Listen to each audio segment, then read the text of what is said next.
Alrighty, that being said, hello everybody, welcome to the stream today. My name is SenseiSuplex, and today we have the final session of Soulbound, or the final session of this last chapter and arc in Valley of Dreams, episode 15. Thank you everybody for tuning into the stream today. It's going to be an awesome and fantastical one. Be sure to grab a drink, grab some food or whatever, because it's obviously late night D&D, so let's have a good time. Couple of announcements. Not really. I mean, at this point, you guys already know the whole deal. We won't have any sessions for the next coming month. And we won't have any sessions for the coming month through the likes of December. We'll maybe run a couple of one-shots and all that stuff, but we'll pretty much be just chilling and doing a little bit of variety streaming and all that stuff. Maybe doing a couple of D&D, Sensei show stuff and all that goodness, but that's about it, to be fair. If you still want to see me playing like actual D&D, go check out Chaotic and Writer's channel over on there. As I'm going to be playing the likes of Rashid and more in Tales of Siglasia. Go make sure to go leave a follow on them. That's every Thursday night at 8 p.m. That being said, I ain't got any more announcements besides Addy Dark will be on camera later down in the session. League of Legends stream win? Never. Anywho, next question. But jokes aside, yeah, that's I think that's everything, so let's not waste any more time and let's get into the dreams of the valley. All right. Also, because of that, the overlay in for Addy Dark is I'm just gonna have it where it's displaying myself at the moment, so don't worry, you don't have to tell me like, oh shoot, the overlay is messed up or anything like that. I know, Sensei knows. And if anybody ever obviously comes in and asks that question, just be sure to let them know nicely in chat. Also, hey, what's up, Coffee? Welcome to the stream. Hey, your overlay's messed up. All right, Ilva now dies. No, I'm joking. But that said, let's unmute and see what they're talking about. Yo. Oh man, what's happening? What's good? Talking about that billionaire campaign that we're gonna run. Billionaire campaign? Billionaire campaign. All those different billionaires. Oh no. You know, you got Bay, Baby, you know what I mean? You got Mopra Minfrey, different people, you know? I got you. Dark Zubin, bro. Dark Zubin. Don't forget about Dark Zubin. Gotta have Dark Zubin. Oh my god. All Bev right. Bezos. You said Dev Bezos? I said Bev Bezos. But Dev Bezos Mercs. Hey, Chris, stop talking. Alright, that's it. Sure you haven't been drinking? Legit. You can already tell by that laugh. You can already tell by that laugh. That being said, hey yo, we got the last session of Valley of Dreams, so I mean I ain't got anything for anybody. We'll talk about all that good stuff at the end of the session. So if that's the case and everybody's good to go, let us begin with today's session. Where the heck did it go? Here it is. Intro and intro. But first, before we get done with anything, I need each and every single one of you all to gather around the table. Let me tell you all a Voden fable. To gather around for the tale of these survivors, the tale of the looming corruption and a jaded destiny. For this be the infamous tale of the Valley of Dreams and the legendary tale of those soul-bound. It was here, previously, the Voden Knights would find their souls shackled as they take on the Zhao dynasty head-on. After finding the supplies rightfully, the dynasty would accuse them of being bandits and thieves, and that they were the ones who were trespassing on their territory. Our heroes would make quick work of them, however, when several dozens arrived, an entire army of individuals would emerge, led by 4 powerful warriors. Our heroes would be outnumbered. Knowing the likes of their names, an individual clad in armor of a juggernaut would claim that there'd be no more blood spilled here today. Instead, to decide who'd get the supplies, it'd be a duel that take place between the dynasty and one of the Voden Knights' ranks. Azora of the Lunista Oculi clan would step up to the plate and against an individual of no honor, little morals, and great skill. They'd use underhanded tactics as well as interference from a familiar spider-like woman who mind-controlled Gore of the meadows before. And upon doing so, they'd ultimately have bested Azora, but she would never yield or give up in this process. After War Chief Agni coming to an agreement with the Dynasty, they'd gained supplies, but not many, and information, as well as an individual to question. An ugly win, but a win nonetheless. Survivors, listen now. You've witnessed a little bit of the might of the Zhao Dynasty. However, you must wrap up your loose ends before focusing on this. You have to get Philo home and then plan your next action. But what will be in store for you all in the final session of this chapter, for Valley of Dreams? With that being said, everyone, let me pick back up where we left off. We're gonna swing on over here. Also, for the players and all that stuff, if one of y'all can look in the chat and keep an eye on it, and let me know if any of you guys ever get inspiration points. I can't have it open this stream that much, so I'll leave it to y'all to kind of let me know. No problem. Oh, a D20. Oh, thanks, chat. All right, don't let Kane do it. You know, lost your privileges already. Oh man. That's it. All right, I'm gonna send you guys to this map and almost give you as well a bit of ambience. Boom and boom. So, as we return to the likes of our heroes, they traverse the likes of the forest for hours upon end, wounded, bloodied, but still victorious. As this begins to happen, though, Hannibal, the Leonin samurai, leads the way as he shows the individual, or the individuals, the place where he rested his head not too long ago. You all eventually find yourselves in a cave, where you find a small little area of winding paths and more. That, Hannibal motions you forth, and will tell you all, well, welcome to my makeshift abode. We only have a little bit of travel, but it's not too far from here. As this happens, I will show you the new map. It is a big one, I'll tell you that much. Alright. Ping you guys over here, and you should be good. Do we still have our unconscious Zhao guy? Yeah, you do. Did I not drag his token in here? But yeah, you do. I made sure. Yeah, me and Cora and I were carrying him. Alright, easy enough. Let me go grab his token and all that stuff. But in the meantime, while this is occurring, what do you all say and what do you all do? I would suggest, Zaman would say, everyone, do we plan on this being our main base of operations? You should check to see if the number of entrances, exits, and the different securities.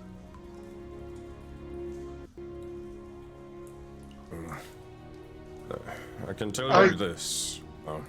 Agony, if you can go. I personally don't think we should search too hard at this place. We still have the potential of Mao's village. I think this is at least a good resting point for right now to discuss what just happened. If you would like to scout the area for a head start, by all means. Quick question, did we get any type of short rest on this walk? Was it like an hour? No, it was. You guys never really took the chance to take a short rest because you kind of were on edge and worried just in case, not exactly knowing what the dynasty is capable of, worrying whether they would ambush you a second time or something. Copy, makes sense. Are we out of the dynasty's area now, or is this base kind of part of the Music area is still? beautiful, by the way. Well, see, the thing is, Amon, you have no idea what their territory is, to be fair. Makes sense. So, granted, you did take a couple of hours to travel here, so I mean, maybe, but I mean, fuck. Again, you don't even really know exactly where you are in Voden, so it's really hard to tell. Who's doing all of our map making stuff? That's me. Yes, Okay, Amon. Also, I can't move my token. Okay, you know what? Let me see. It says game is paused. Our game is paused. All right, how about now? Yep. There you go. So Hannibal would mention and say, I know there being, well, mainly 3 major entrances. The first one that we sort of resided here, or from here. The other 2, well, closer towards the southern portion of this area and, well, the eastern. They're both still having to go to the south to reach there. This is, well, my makeshift home, after all. Definitely defensible, at the least. Come, follow me. I'm gonna drag.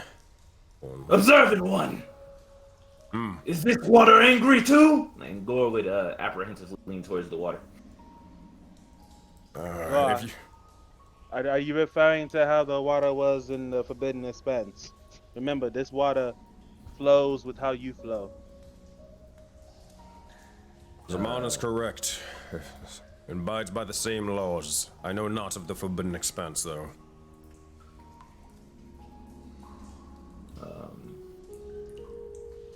And Gore would open up his water skin and sort of not put it in there and try to think real hard to himself, be like, I'm just gonna have him so I can drag all the NPCs. Gore wants drink. And he's kind of trying to talk to the water and convince the water and think the water into his water skin without putting his hand in.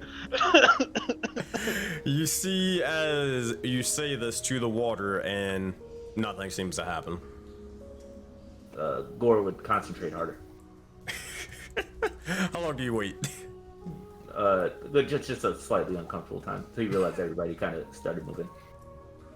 You see, as Gore is just sort of sitting there waiting with the water skin, and for a moment, you guys, those with a past perception, probably 13 or higher, you see Gore is getting a lot of water. Must have multiple water skins, and then you realize he hasn't seemed to really have moved. If you want water, you have to put your hand in the water and just think that, hey, I'm trying to take a drink. It's not gonna flow into the water automatically. You have to put the skin in the water, so. Easy for you to say, greedy one. Gore's had run-ins with this water so far. And Gore would stick just the water skin. He'd be holding it inty binty and just trying to hold the water skin, hold it as tight as he can, and think, water to drink. Hannibal get ready to say, I don't think it's even that. And you'll watch as Philo places a hand on Hannibal's shoulder, and he'll just say, this is a teachable experience. He'll figure it out eventually. Fine, very well. Just hurry up and do what you need to do, Gore. We don't have time to waste. I think Gore would just barely get in. Gore would not stick his arm in at all. If it looks like everybody else is like, you win this time, water. Gore will have a drink. Ask undrunk. And Gore kind of caps his water skin and moseys on the way. You got it. Hannibal, how did you defend this very large cave by yourself? I didn't need to defend it from anyone. Was the reason. It's secluded to the point where no one paid me much attention. This is not, if you're referring to this being, well, my previous base of operations, the individuals wielding, well, the marks upon your hands like mine, this is not the place.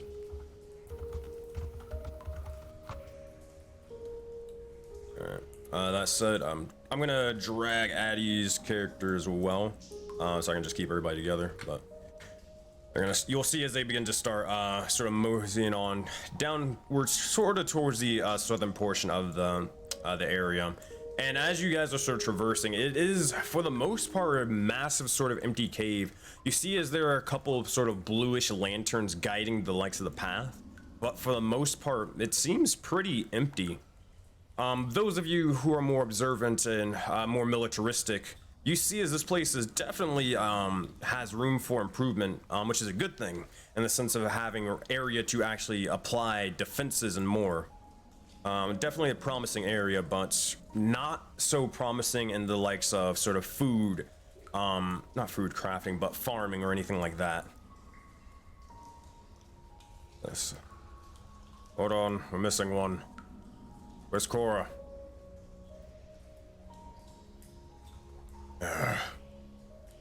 Oh, my bad. I'm on my way. You just hear echoing. You just hear echoing amongst the entire cave. What the hell is going on? How dark is this cave? Is it like kind of lit by like the blue lights that you mentioned? Yeah, it's lit for the most part, but even if you didn't have dark vision for say, you would be able to still kind of see with there being multiple individuals kind of walking side by side, you know. At this point, you'll see. Is there anything? Oh, good. No, is there anything you would see if you had dark vision, or no? Anything special, or is Nah, nothing really special. I'll let you know though if there is anything.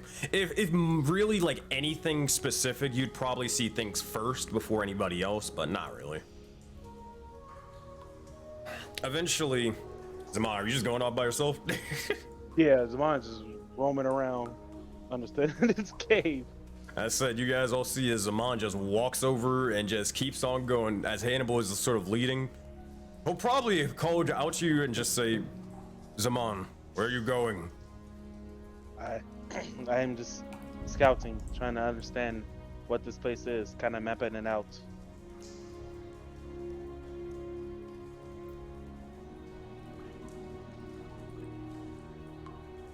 Say that one more time. I said I am scouting, trying to understand what this place is, mapping it out. We can worry about it later, Use.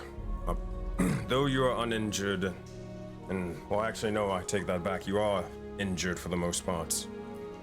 We have also others who are, have graver injuries than yourself.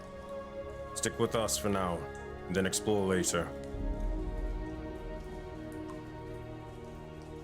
Well, do.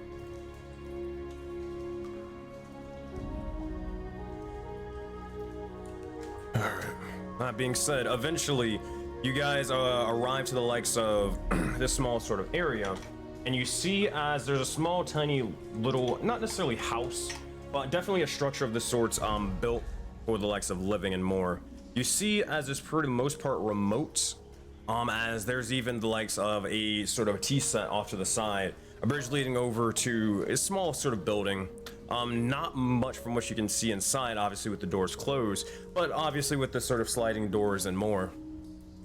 Off to the right, you would see as there is a small sort of meditative statue with a bit of greenery and life off to the side, or the water flowing more and more. But that said, what do you all say and what do you all do as Hannibal begins to walk over, begins to step over here, take their shoes off, and open the likes of the door.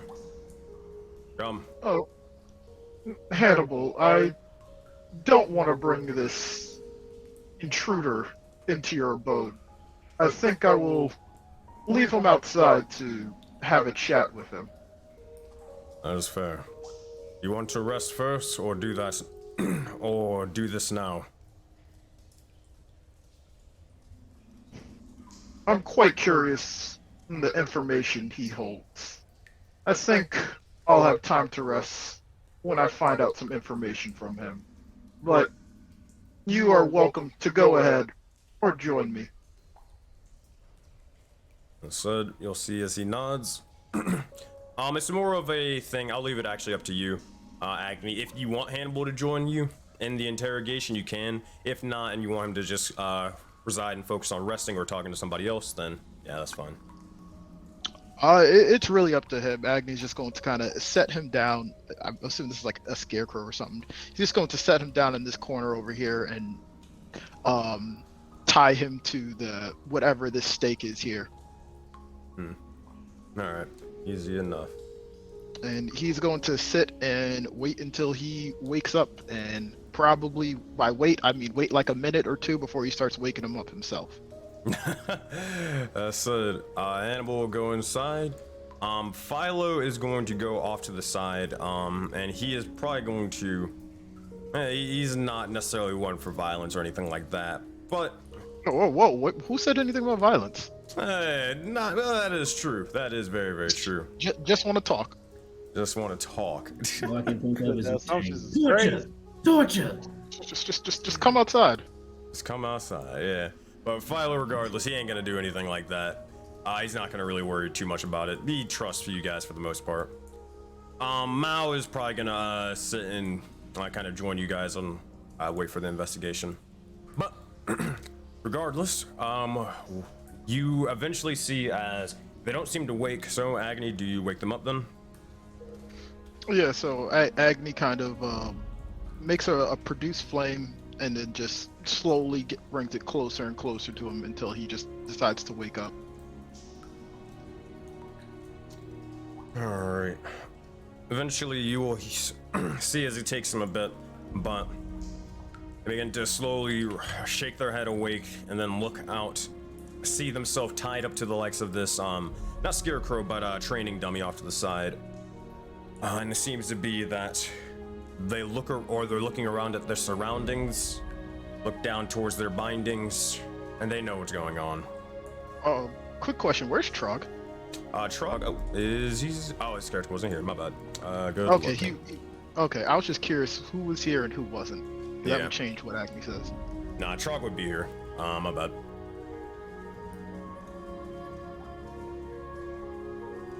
I said, he doesn't say anything immediately to you, but what do you say to them? It took you long enough to wake up. Do you know where you are? Look around. I don't know, a cave That or was a something? rhetorical question. Of course you don't know where you are. You are a captive right now, and you will remain that way until you tell me some information to let you go. Right. And what makes you think that I'm going to tell you what I know then? It doesn't really matter if you tell me what you want, what you know or not. Here are the facts. You are outnumbered. The dynasty, they came. We had a chat with them, and they left your body. Make a deception check. I mean, that's true. So I mean, it's like deception and persuasion, so it's like, It don't matter to me, but he was telling the truth there. I mean, I'll give you persuasion or deception. The choice is yours. They won't have any differences depending on which one you pick, though. I think Gore, realizing what was going down with his old soldier background, that he would definitely be helping Agni out with this at this point. Could it be intimidation? I could argue intimidation. Yeah, that's fair. Oh, go ahead. No, I was gonna say it's all the same numbers for me. I just wanted it to be intimidation. But go ahead. Yeah, that's fine. Zaman would whisper in Agni's ear and say, mention the commander who Azora fought, and as he casts guidance on him.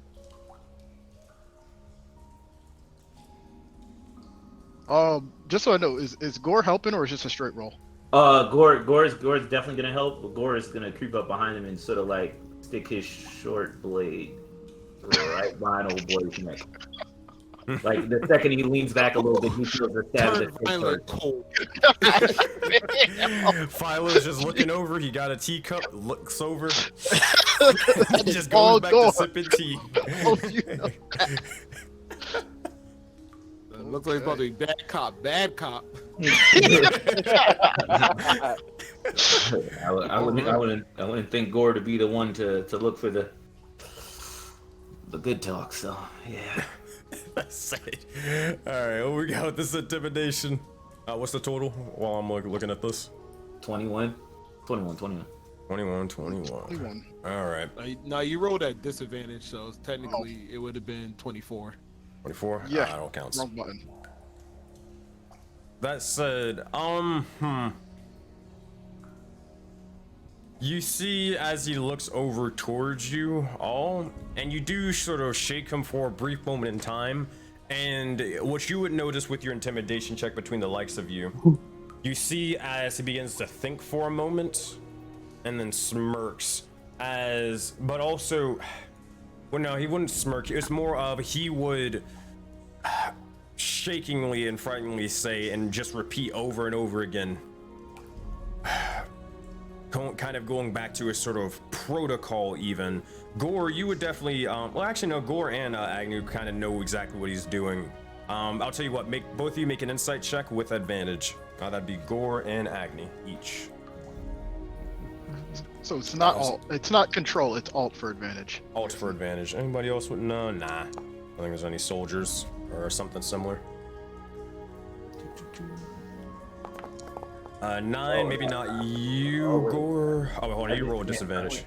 Yeah, Gore actually got 20. Got 18. Yeah, so 20. So yeah, Gore and Agni, especially you, Gore. It takes you a little bit to sort of figure out what he's trying to do, but Gore, it seems to be that he's going through protocol that was sort of established in case he ever was to get captured. As you just hear, as he just says,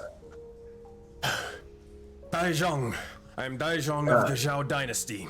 May destiny guide our fire and a fire to usher a new radiant sun.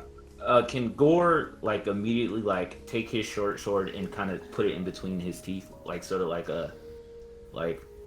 so he can't bite down or anything like that? I'm just trying to cut his word short. Wait, what? What is going on? Yeesh. Gore's a soldier, boy. He's been to war a couple times. Unfortunately, all that seems part of him. He got the sacrificial pill. Making sure gotta So wait, explain that one more time. You're putting the you're putting like the sort of the sword, blade, like he's doing so all he this can bite talking. down? Yeah, he's doing all the wrong talking right now as far as Gore is concerned. So he sort of puts his blade in between like his teeth, like when he's talking all his words, and be like, and Gore will be like, "We didn't ask for that. It's time for you to answer the big one's questions."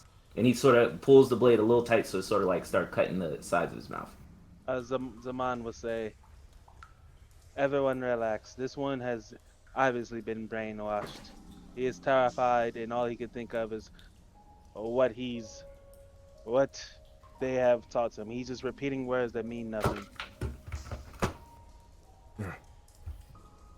You see, Well, as he definitely does seem a little bit shaken, but he as you're kind of mentioning this, he does stumble a little bit, but Daizhong, I am Daizhong of the Zhao Dynasty.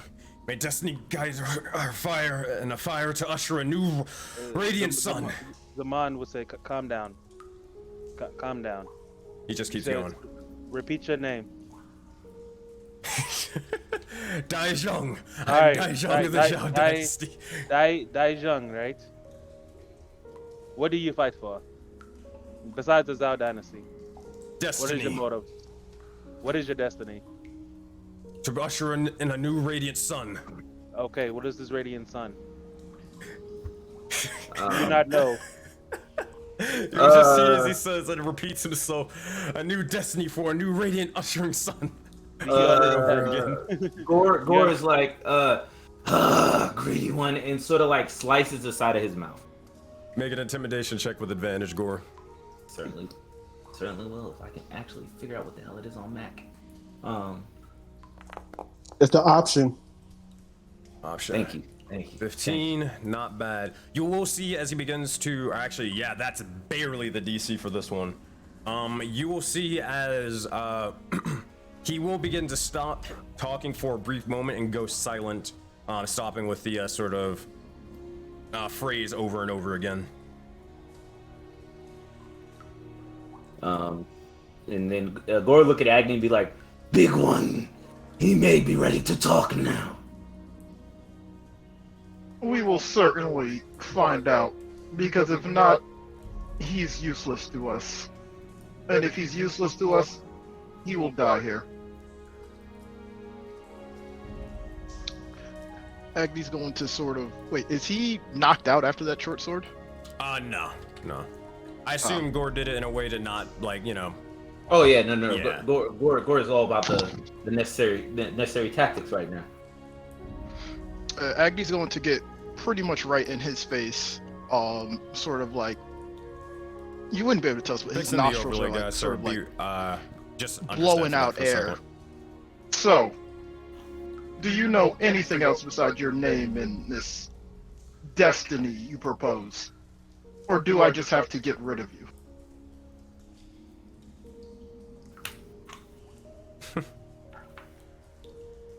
you'll see as he hesitates for a moment, gauges his entire surroundings and more, and then just says,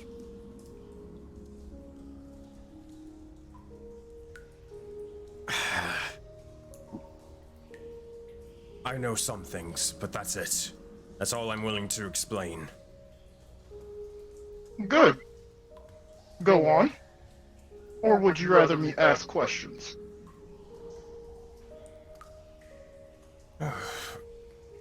Make this simpler. What exactly do you want to know?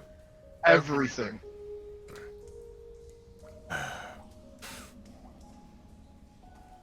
And Gore would kind of like cut side into his cheek a little bit more. Gore's getting bored. The first thing, you can see these two people next to me. My associate over here would want to know the area that the Zhao dynasty controls. Spell it out for him. Intimidation check with advantage, Agni. There you go. I think the overlay is fixed now. There we go. What was that? 23. Ooh, that is a good roll, my friend. That is a very good roll. You'll see as he will begin to say, the Zhao dynasty is located in the northern part of Voden. The northern part of the valley. Zaman would hand out the map and say, draw it, mark it on here. Alright, let's pull out the map then, fellas. Now here's what I'm going to do. I'm not gonna, like, place yourselves exactly on the map, like where it would be, because I would reveal, obviously, too much. But I can at least, you know, show you the general area, if that makes any sense. Yep. Your games. Alright, let's go over here. Activate.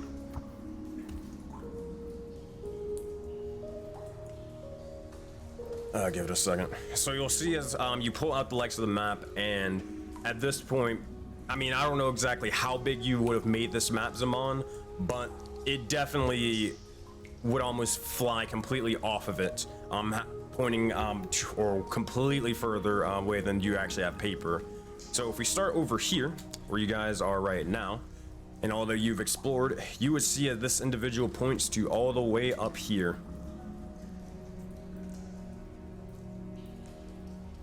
Copy. Can he just, like, draw maybe a circle or something?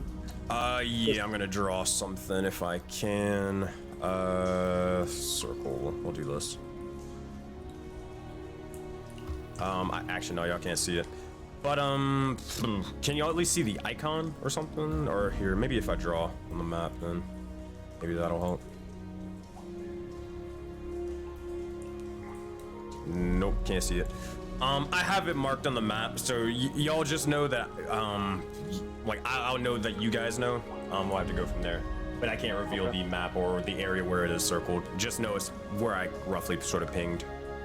Copy. Understood. So why were they so far down further south if their area of control is up north? They had a large fort down south. What were they doing there? I mean, I assume just expanding. They don't really tell us much. It's typically for with the captains to discuss. Just follow and take orders. Perfect. While we're on the subject of the captains, we met them. They seem like nice people. Which one did you work for? Oh boy. You'll see as he'll say the one with the sort of shaved hair. The one that dealt, well, actually, hold on. You wouldn't have saw that? So, yeah. He'll just say the one with the shaved head. Black hair. Name. Okay. And Gore would kind of like flip the blade close to his throat. I think the big one meant to say names. Intimidation check, Gore and Agni.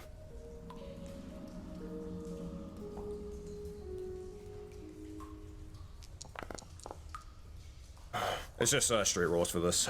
12 and a 12. You'll see as he'll just say, we don't know their names. It is typically we don't know the names of the other captains in our squadrons, besides the one that we worked under. I didn't really necessarily work. Oh, how do I say it to put this? I am a new individual. I joined the likes of them only mere days ago. It's no wonder they left you to die. You're a nobody to them. I'm a nobody to them yet. I work hard, and I work my way up the ranks to earn that bit of, how you say, respect. And how long have you been working for this? I just said 3 days. Do you not listen? You've only been a part of this crew for 3 days? Correct. Why join? Because they promised me a life that I could sort of work my way up and earn the respect of them, as it was my destiny as proven by the likes of the Sun God and the likes of Destiny herself. Sun God sounds familiar to you, Gore. Yeah, he just upset Gore. I just like, he just made it. Wait a minute. Oh man, I'm like, I'm just trying to see how Gore would say it. Gore would look a little bit too serious, and he would phantasmal force this mofo since I didn't have to use it before. Yo, can I see Gore about to do something reckless? Make an insight check. I don't know if it's reckless, bro. He's doing phantasmal force. Yeah, that sounds reckless doing somebody who's barely alive. No, it's just intimidation. It doesn't do anything unless he. That is a 23. nat Oh 20. yeah, most definitely. No, get this choo-choo train out of here. Zaman will say, Gore, I understand you're frustrated. I understand you're angry. Still your nerves, please. Nah, Gore is still phantasmal force. I mean, nothing the greedy one's gonna say. Now they bring up sun gods and such ain't gonna really do it, bro. Sorry. That says anybody else stopping him. I mean, phantasmal force doesn't hurt unless he tries to attack it. So it's just. I think it does Sure anyways. that's how that works? I'm I pretty think sure I'm it's 90% psychic sure damage. it does. It does Yeah, psychic damage because it said it on around each turn it can deal 1/6 damage added to the target. Yeah. The creature has it could logically deal damage, such as by attacking. Like if it does something to it. I thought if Gotcha. they were next to it, it does damage. Yeah, that's what I thought. But I think Gore's actually right, if I remember. Clarify if I'm wrong, because I thought the thing was it was sort of just there unless somebody reacted to it, then it got the benefits of it. But if I'm wrong, then I'll just switch to minor illusion if that's the fact. I think minor illusions. Nah, that won't do it right. But I mean, Area I'll within look 5 up. feet of the phantasm, provided the illusion of creature or hazard that could logically deal damage, such as by attacking. Okay, I get it. So it depends on what you actually do. Well, what is the phantasmal force image or illusions that you make? He'd make Gore's true form. I think that's like 90% of what Gore does for it. Okay, and where would you place this? He would almost pop up behind Agni. All right, so that is just barely 5 feet away. That's it. Barely a little more than 5 feet. So about right here. So as this begins to happen, you see as this individual will begin to look over off to the side. He will make his wisdom saving throw first. 15. I think that beats your DC. And at this point, he looks over towards it, and it's more of the fact that there are a lot of big individuals here that definitely seem powerful in the sense from the likes of a sort of or a devil turtle off to the side to a massive sort of warforged with a giant konobo to another one again made of druidic power and minerals. It's just you take your pick between like scary looking individuals. Another one doesn't really seem to add to that. Okay.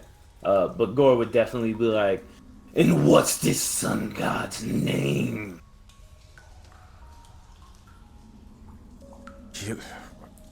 What? Heliod? Do you not know?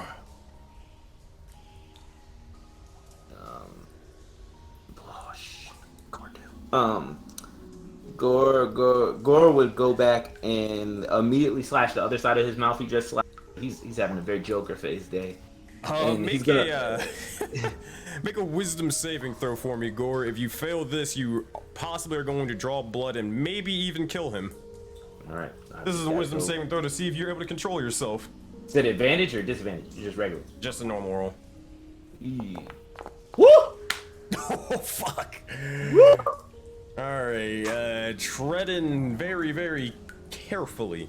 20 or 20, you do draw more and more of the blood. He begins to yell out in pain for a brief moment. The blood sort of filling the legs of his mouth as he sort of spits it off to the side. What the fuck? If I was you, I'd be careful what you say. My friend here doesn't really approve of that god. So do you want answers or not? I give you answers and then what you... Why don't you back off a little? As he looks to Gore but doesn't say his name. He's just gonna say, "Why don't you back off a little?" to Gore, but not actually say Gore's name. And Gore's going to move back enough that Agni feels that he's moved off enough. Just say that in a weird way. He's just gonna look at it. He's gonna slide back. So, let me get this right. The Dynasty recruits just about anyone. Anyone looking to rise in the ranks, promising them power of the sorts. Probably money, fame, anything a young man could want. You joined recently. Don't know the names of all the commanders. Probably don't know any type of outposts or where you even came from. Is that correct? Or do you know something you're not telling?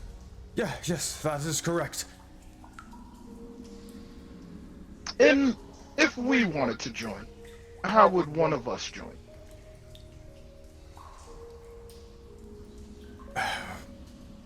Well, you said you talked to them before. Let's go find them. We did. I don't know where to look to find them, which is why I'm asking you. I pointed on the map where to go. You pointed up north. Give specifics. Where are the leaders? I barely even know the leaders' names. You'd think I would know where they reside? Yes, because I don't think you're an idiot.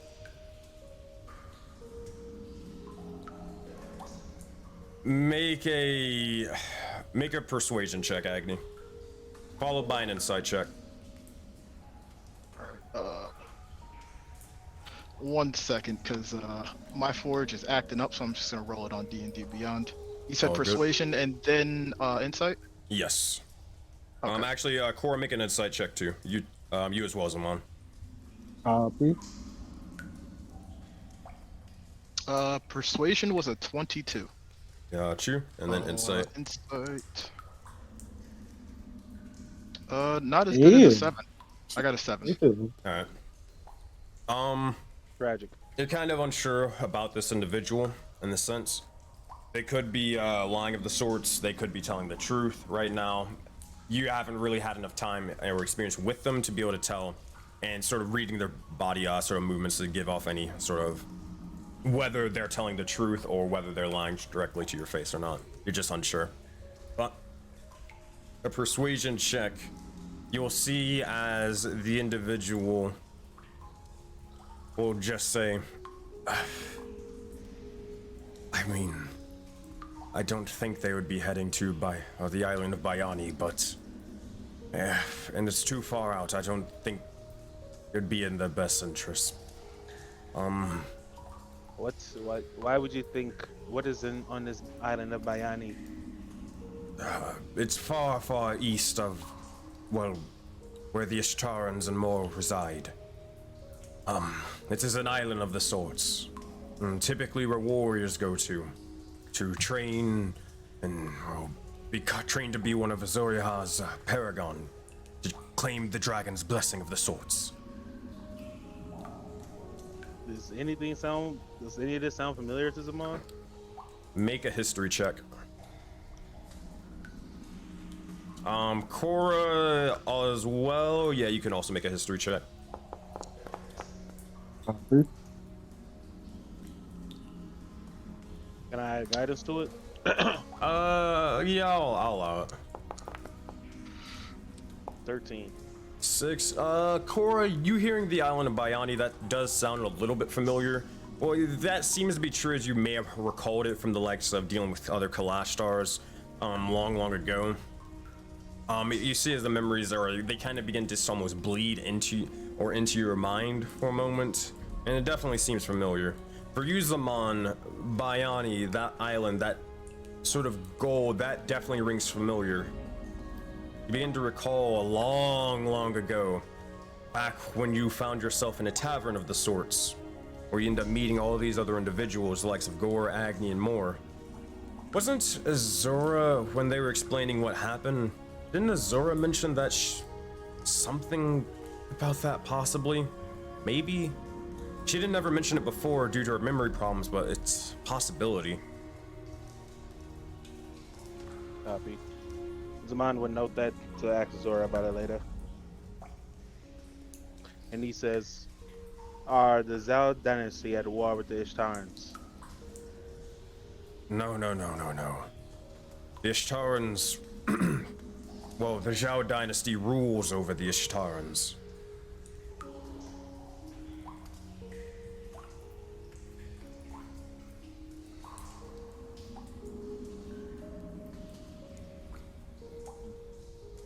Interesting.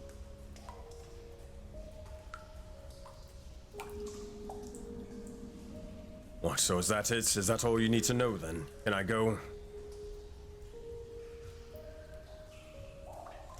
I thought Zaman was gonna keep going. What was that? Yeah. Zaman would say to Agni, Agni, I don't think we should let him go. I also don't think we should kill him. I think we should hold him longer. But that's my personal opinion. That's fine. I still have a little bit more business with him. Agni's going to look back at Trog and kind of call Trog over, just to see if Trog has anything he wants to ask him, because he knows Trog has been chased by him, and he wants to definitely give him his due diligence. Mao, seeing as Zaman is sort of talking off to the side, before you do that, Agni, he's going to sort of talk on the likes of your sort of like your hand or pants or whatever, as he's a shorter individual, to try to get your attention. I guess as he's turned around to look at Trog, you would notice Mao and sort of look down at him. He'll sort of motion you to come back for a second. Like off to the side. Cora, make sure Gore doesn't kill this one. There's a few more questions I have. And he will walk off. Also, hold on. Cora would just nod at Agni, like, understand.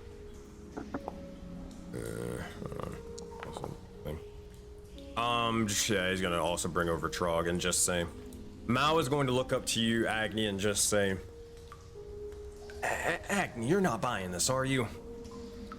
There's no way this guy's telling the truth. I can feel it. There's something going on about them. Something's not right.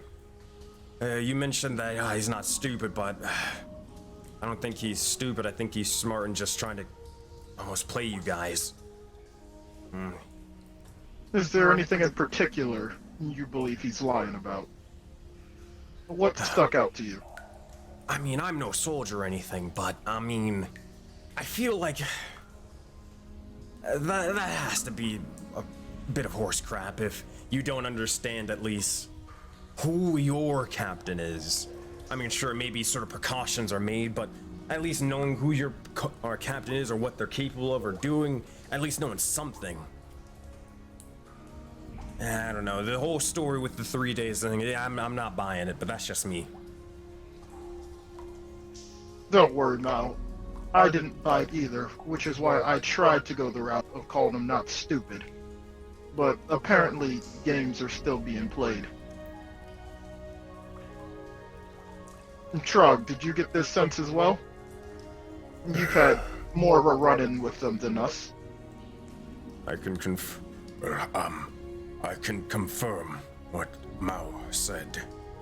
Remember, I worked with the dynasty. But not for long. Probably as long as, well, he may have been referring to, if not longer, but I definitely did know, well, one of their names. Specifically the likes of, well, the red-haired woman. Actually, hold on, not the red-haired woman and the man. He would actually know the... Yeah, it's not really helpful information, as you kind of would be able to understand, but he would know I know of there being a general, but they didn't seem to be with them at the time. It was sort of a spider-like individual. None of us knew her name, but I mean, they just typically called them, I think, by animals or insects or things like that. They just called her he'll use quotation marks, the spider. Simple as that.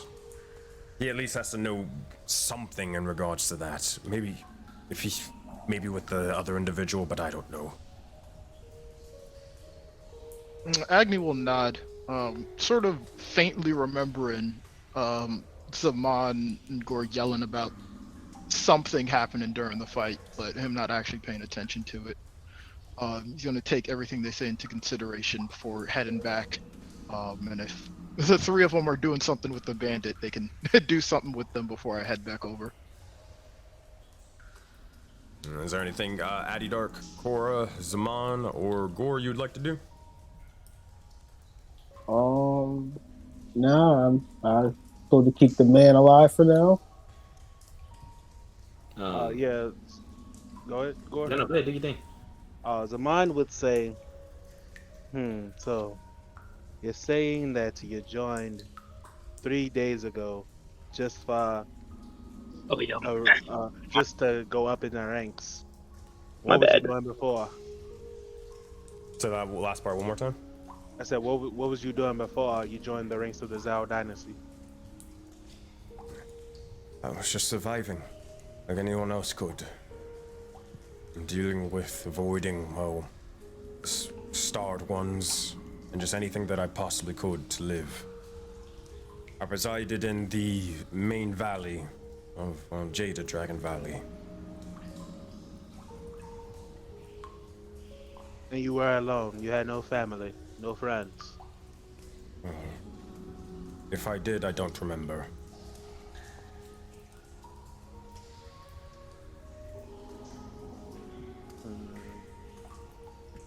Where is this valley? The main valley. He'll pull out, well, he'll ask for the map again, and then he will question and say, what are you...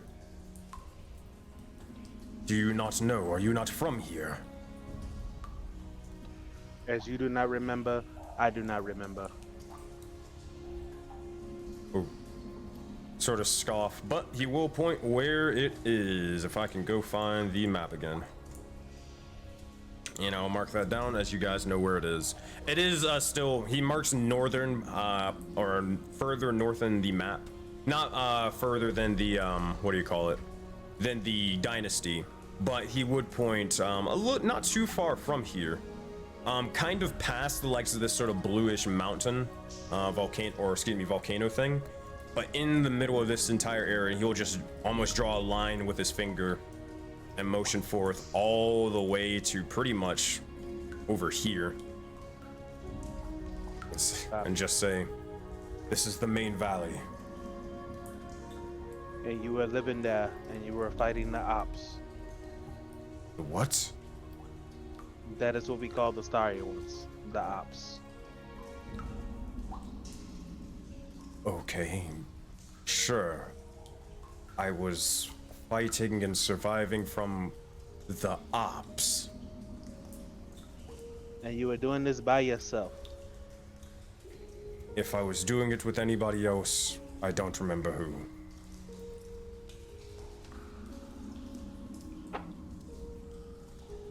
Can I can I make an insight check? I don't he has a lot of memory loss. Zaman is curious if his memory loss is true or not. All right, make an insight check. Where the heck? No, it's not a map. There we go. Activate. 12. You see Can I add guidance, as or is it too late? nah, it's too late. Make sure to say guidance beforehand though. You see as this individual, they definitely got to be keeping some secrets or some things and information withheld. But when he talks about the memory loss, it's a likely story, all things considered, due to the likes of the corruption and you knowing, as you were a person from the past, that whenever an individual is taken by the corruption, everybody loses memories of their entire existence. So, due to the likely story, it's very, very possible that he could be telling the truth here. Actually, I do have a question for him before anybody finish whatever we're doing. But I can go last. No, you got it. I'm good. Go ahead, Cora. Would he know where the Dreaming City is, or should I not even bother? Like, I don't know how familiar he is. I mean, you can ask him to see what he says. All right. I'm gonna ask him. I'm pointing at the map. Do you know where the Dreaming City is? Dreaming City. Make a you see with your passive insight, Cora, a sense of recognition, but also an unwillingness to talk. And in case I got this written wrong, that's where the location was on Pharma, right? Or not? You hold on, let me think about that, because I don't think you know that or not. I think we would know that the location on Farmer's Neck was the origin to the Forbidden City, if I'm Forbidden City. Correctly. But I don't know what the Dreaming City is. I don't know if Cora's talking about something different. Okay, I'll talk about the Forbidden City. My bad. Yeah, I kind of assume so. Yeah, it's pretty much what Zaman said. That's about it. But yeah, again, you see, as you mention it, it's a sense of recognition that goes over his face, but also an unwillingness to talk about it. How much health does he have left? He has 1. Are you guys done talking to him? Yeah, we're good. Zaman would look to Claw and say, can I also see that he kind of recognizes the name? Make an insight check. I think your insight is 13. I want to make sure. Yeah, yours one. You got to make an insight check for that one. 8. Nah, not really. At some point, Gore would come up to him and sort of, I had kind of whisper to him, who else in this place defies your god? Before we get into that conversation, let's take a quick momentary break. Would I have heard the stuff that Agni was talking about? Or do I need to roll for that? What particularly? About, yeah, come on, Key, you know, about the spiders. Spiders, they were being pretty quiet about that. You can make a perception check, but it's a very difficult DC because they were whispering it to prevent that guy from knowing. Oh, I got you, and I'm about the same distance away as well, huh? Yeah, you can like really try it, just to see what happens, but... You said perception? Yeah. Alright. This man's looking for the creatures of the night. Always. Not with the 1 though. The creatures of the night can be anywhere, bro. I slip and fall, and then go to sleep for the rest of the session. That's hilarious. All right. I think at this point, Agni and Trog and Mal be going in, but while this is all sort of happening off to the side and outside, Azora, what are you doing inside? You look over towards the likes of Hannibal as he would definitely, like, he doesn't necessarily have any of his shoes on or anything like that, but he would be looking over and just sort of examining the entire area. So Azura walked in, she did the same thing. She took her shoes off. And then she just came down to this wall here and she just leaned against it, slid down and started tearing up. You'll see as Hannibal will look over. My God, this guy. Hold on. You'll see as Hannibal, with his 8 charisma, will not necessarily know what to really do, and kind of let you be off on your own for a second, before eventually. God damn it, Hannibal. He'll look over and just say, I need emotional support.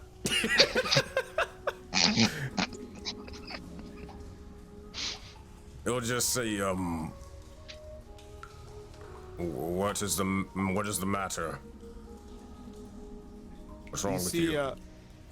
You see as she tears up, as the tears hit the floor below her, you see it turns into like little snowflakes, like before it hits the floor. And she just looks up, like lifts her head, but just looks across the room, and she says, I almost died today, fighting for those I care about. And the thing that I can't stop thinking of, will I even remember this one day? Will they even remember me? Every time I hold this sword, I understand why I'm doing it. Every day we wake up and travel together, fighting a war, fighting demons. We've been through a lot together. But it almost ended today. And all I could think about in that moment on that bridge was my companions. Fulfilling our promise to you, Mao, Philo, and the rest. It felt like everything was riding on my shoulders. Although I had you all with me, I never felt so alone as that moment on that bridge. It was terrifying. We'll see as he'll sort of head over towards the likes of this sort of area and kind of look down and just sort of take a seat for a moment. Oh. Typically, that is how battle is. It is terrifying.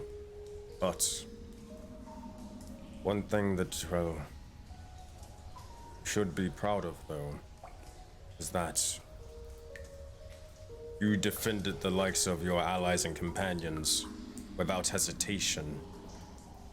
Most individuals, well, they would look towards a challenge, see themselves outmatched, and wait for another individual to take up arms and fight. But you did so. You lived to tell the tale. Well, all things considered. Actually, I have a question for you, Azura. She looks over towards you. Did you win or lose that fight?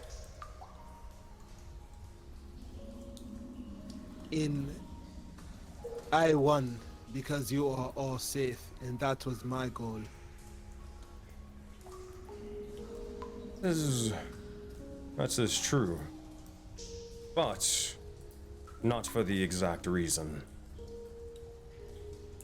Someone once told me that, well, even when you lose, you don't actually lose. A loss is only truly a loss if you don't learn from it. If you do not learn, then you're doomed to repeat your mistakes once more. So, a follow-up question. What did you learn from your duel? You understand how it left you, the ramifications, the effects. But what did you learn from it? And she looks down at the floor. She wipes her her cheeks and everything, and she tries to think about all she learned. And eventually she looks over at Hannibal and she says, well, for one, I learned getting stabbed really hurts, and she kind of lets out a little laugh. But then she says, but I also learned, even when met with a foe more powerful than you, more skilled, faster, stronger, victory may not be as black and white. Sometimes being able to endure long enough, there could be a victory in that. That's true. You can even look towards something that happened previously. Remember the fight against, well, the Ops? You said it. Yes, sir. When Trog decided to save the likes of Mao from the falling tower. Trog, if I remember right, he only may have killed one, if even that. But yes, he was missing greatly. But at the end of the day, he still saved a life, and he made sure that the goal of everyone living and being remembered was fulfilled. Victory was won that day. You are most definitely correct in that observation. So, then, if that's the case, what did you do wrong in the fight that led to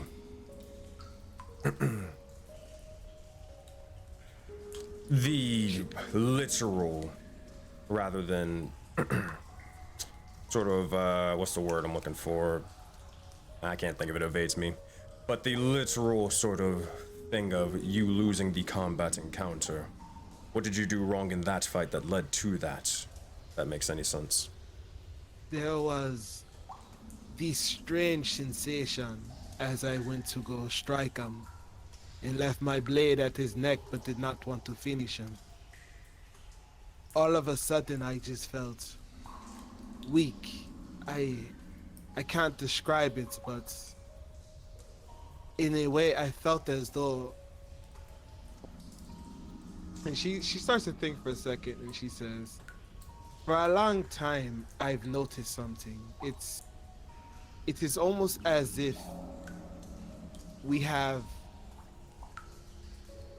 and she thinks about how she wants to say her words, and she said, Hannibal, have you ever attempted to do something and you didn't quite do it, but then all of a sudden it was you did?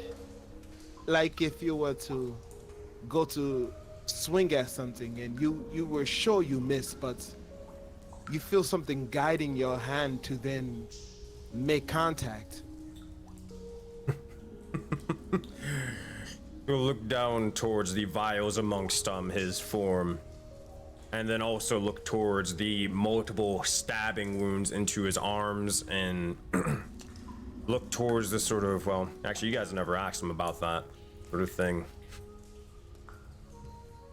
The blood that courses through my veins, it feels like that every single day. I felt as though my connection to that was lost. It felt deafening in a way. Like I was deafened to not just you all around me, but to this world. I can't quite describe it, but it was a very strange feeling. As though 1,000 voices were silenced in a moment. And it was only in that moment that I realized they were there because of their absence. That was quite distracting. This is, well, I'm not going to lie to you, harsh teachings, but I asked you what you did that was wrong, that led to the eventual failure in the fight. But you gave me something of an external force, something that came over you, something that you blamed that you couldn't control. It sounds as if he'll sigh, but it's an excuse.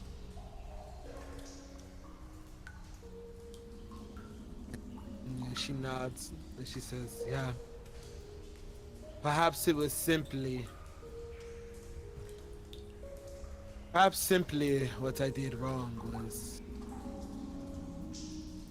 despite the danger of the situation, I should have taken it more seriously. In the first part of the clash, when I could have gotten a vital strike, I stayed my hand in order to see if perhaps we could just go about this more amicably. I won't hesitate like that again. Well, good. Meaning, now you know not to do that again, and work on doing everything in your power to prevent it from happening again in your rematch.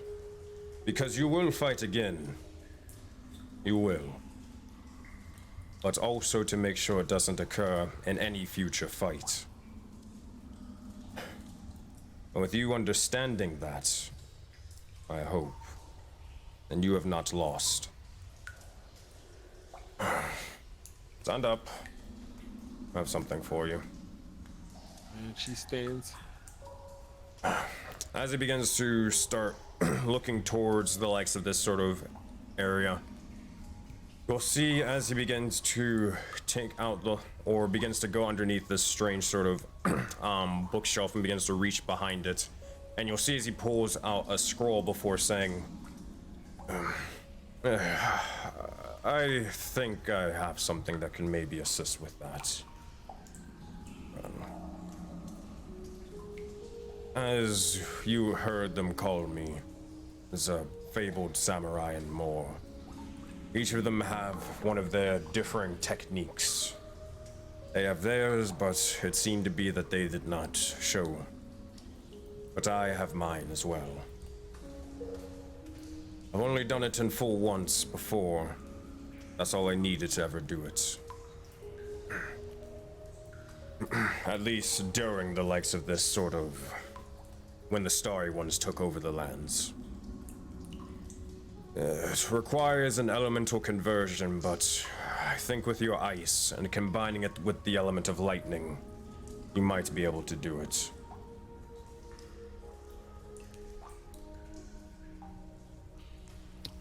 You see her, she looks like her resolve is more steeled, and you know, this is, she doesn't remember, but this is how she used to be with Jailana, the her old teacher, and she's very like susceptible to learning in this moment. Essentially, what it is, I watched your fight, or precisely. With this technique, it is, well, eventually with this mastering, you could end the fight before it barely even begins with it. You got, well, one single strike on them.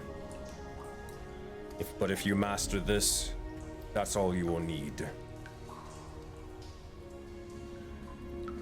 That being said, come. With your shoes on, tend to your wounds if you need or need to or whatever.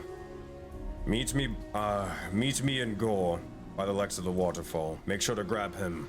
He's the only one out of us that besides Philo really, is capable of wielding martial prowess and also lightning elements specifically. She nods. She said, "Will do. Will do." So, the waterfall he'd be referring to is the one all the way in the northern portion of the map. All the way over here. But before any of that happens, meanwhile, back over here, interrogating this individual, Agni, you would return with the likes of Trog and Mao. What would you be doing as you return? So Agni's going to like walk over and tell, like, he wants to tell Mao and Trog to stay there, and he's gonna call everyone over. He's gonna like just point at everyone. Could you come over here for a second? Mao and Trog have something to tell you. And he wants to like gather everyone sort of where he's standing. Gotcha.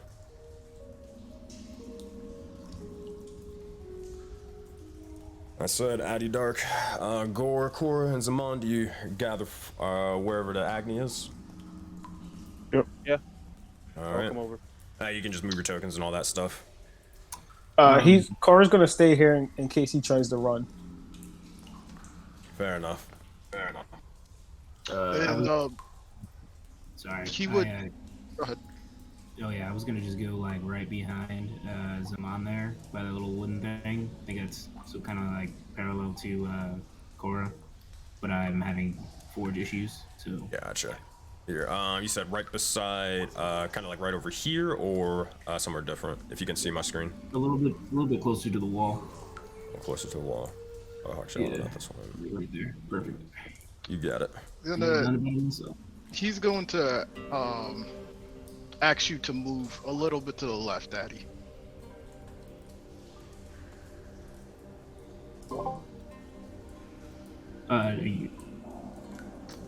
He wants to when everyone goes there, he wants to go up to this guy, and he's going to say to him, Well, it seems like our time is done, as my associates believes you are lying.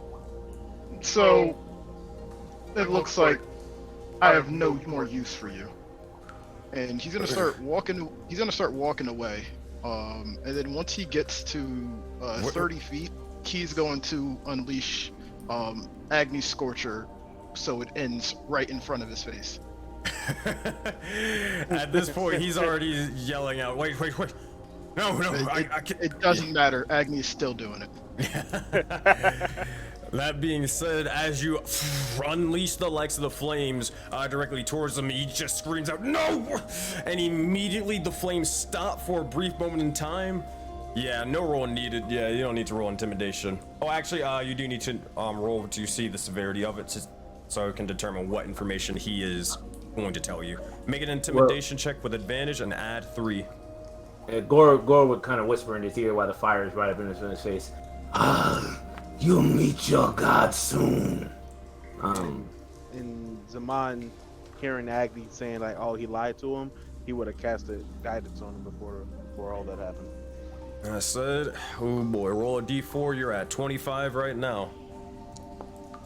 27. That'll beat the DC of 25. He'll tell you what he knows at this point. He will walk up to him afterwards. Now, don't make me ask again. You're not an idiot. Who are your leaders? Who's the Spider Woman? And talk now, or you will be burnt right here. Okay, I'll tell you what I know. But what I said had some truth to it. We don't know the names of the generals, as names have power. But again, like I said before, typically each person a part of the squadron will know their captain's name, but that's it. I dealt with the name. What is it? They just called him the Coyote. They named them based off of their names to reflect their personalities. Yeah, yes, animals. I need more information on that. The bald one's the Coyote. The Spider Woman, what do you know?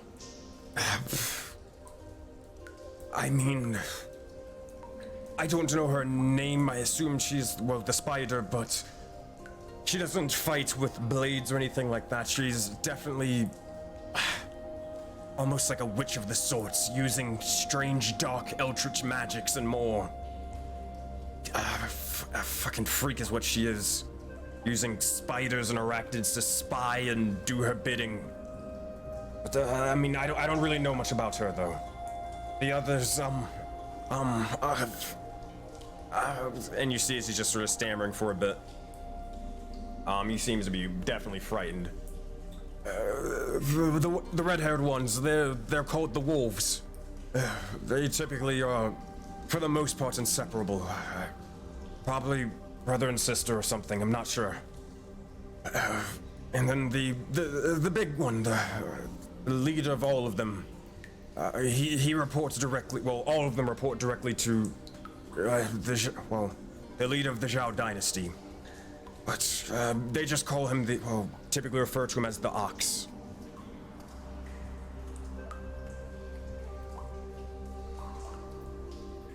Sorry, taking notes. Gotcha. So I can go everything. So the coyote is the one who Azora fought. The wolves were, the bald one. The wolves were the red-haired woman and man. Mm-hmm. Spider woman is obviously the spider, and then the ox would be the individual that you talked to who claimed that there wouldn't be any more bloodshed. Okay. Between the coyote and wolves, which one's higher? In rank. I mean, don't. You better think faster. Don't let anybody tell him or anything like that, but the wolves are definitely more powerful than him. In rank, though, they're all equal. They all answer towards the ox, who answers towards the dynasty. Well, excuse me, the Zhao dynasty leader.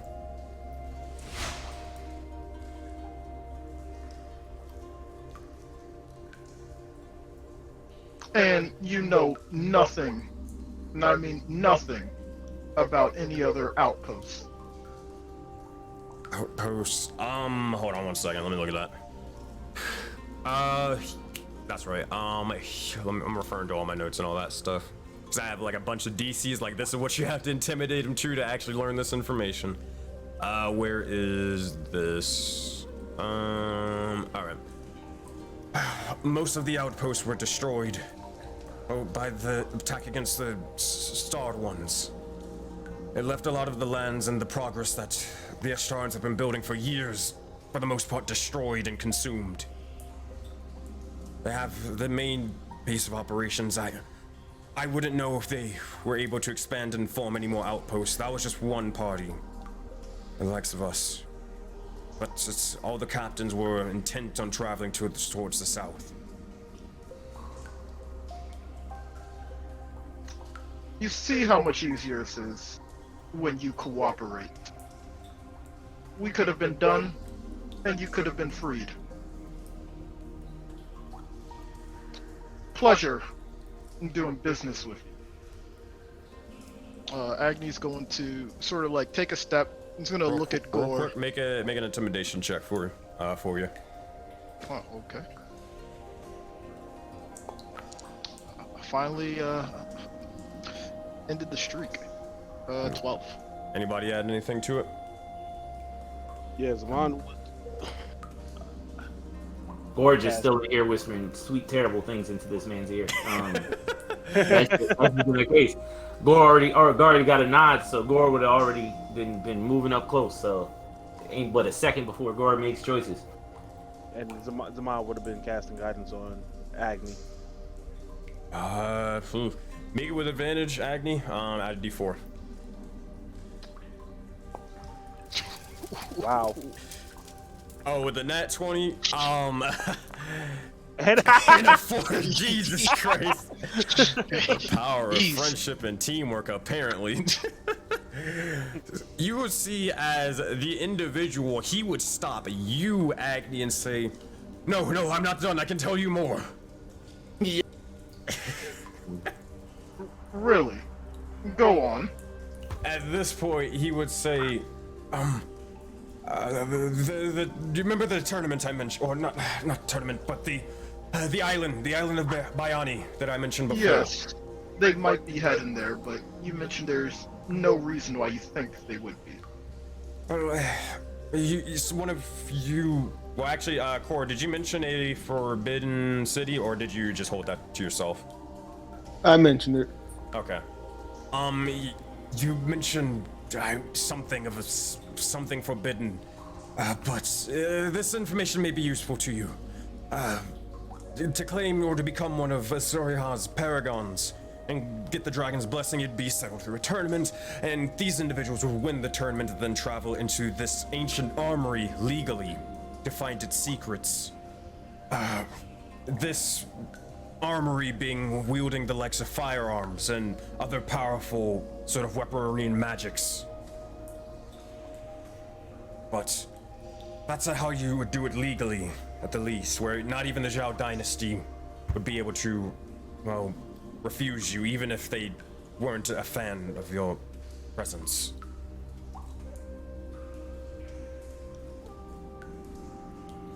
Good to know.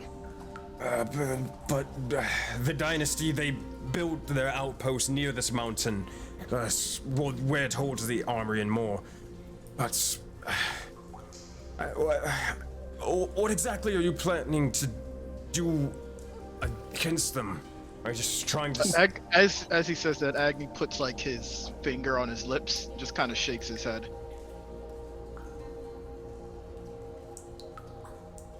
None of your concern. Yeah, I'll get. If I told you that, you might tell someone. Well, if you're trying to fight them with a frontal assault, you would probably. No offense, but you would probably get yourselves killed. Frontal assault? No.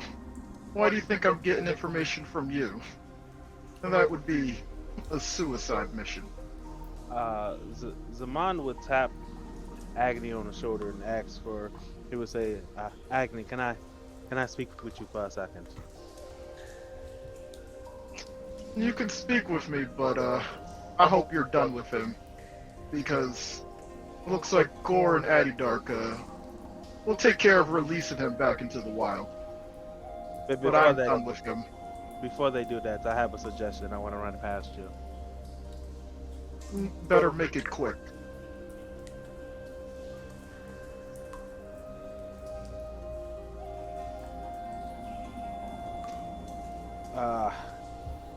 Agni, this may be a gamble, but do you think he would be useful as a spy?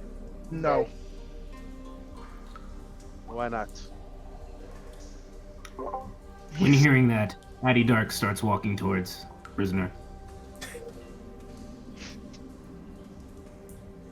Easy enough. Zaman, I've told you this time and time again. You need a human touch when dealing with prisoners. I take out my bullshit, my baseball bat shake. No, he's And I gonna. look at Gore and I toss it to him, which I never tossed my bat before. When I'm tossing to Gore, I trust him. And Gore grabs it and be like, he's like, this one won't see any night creatures.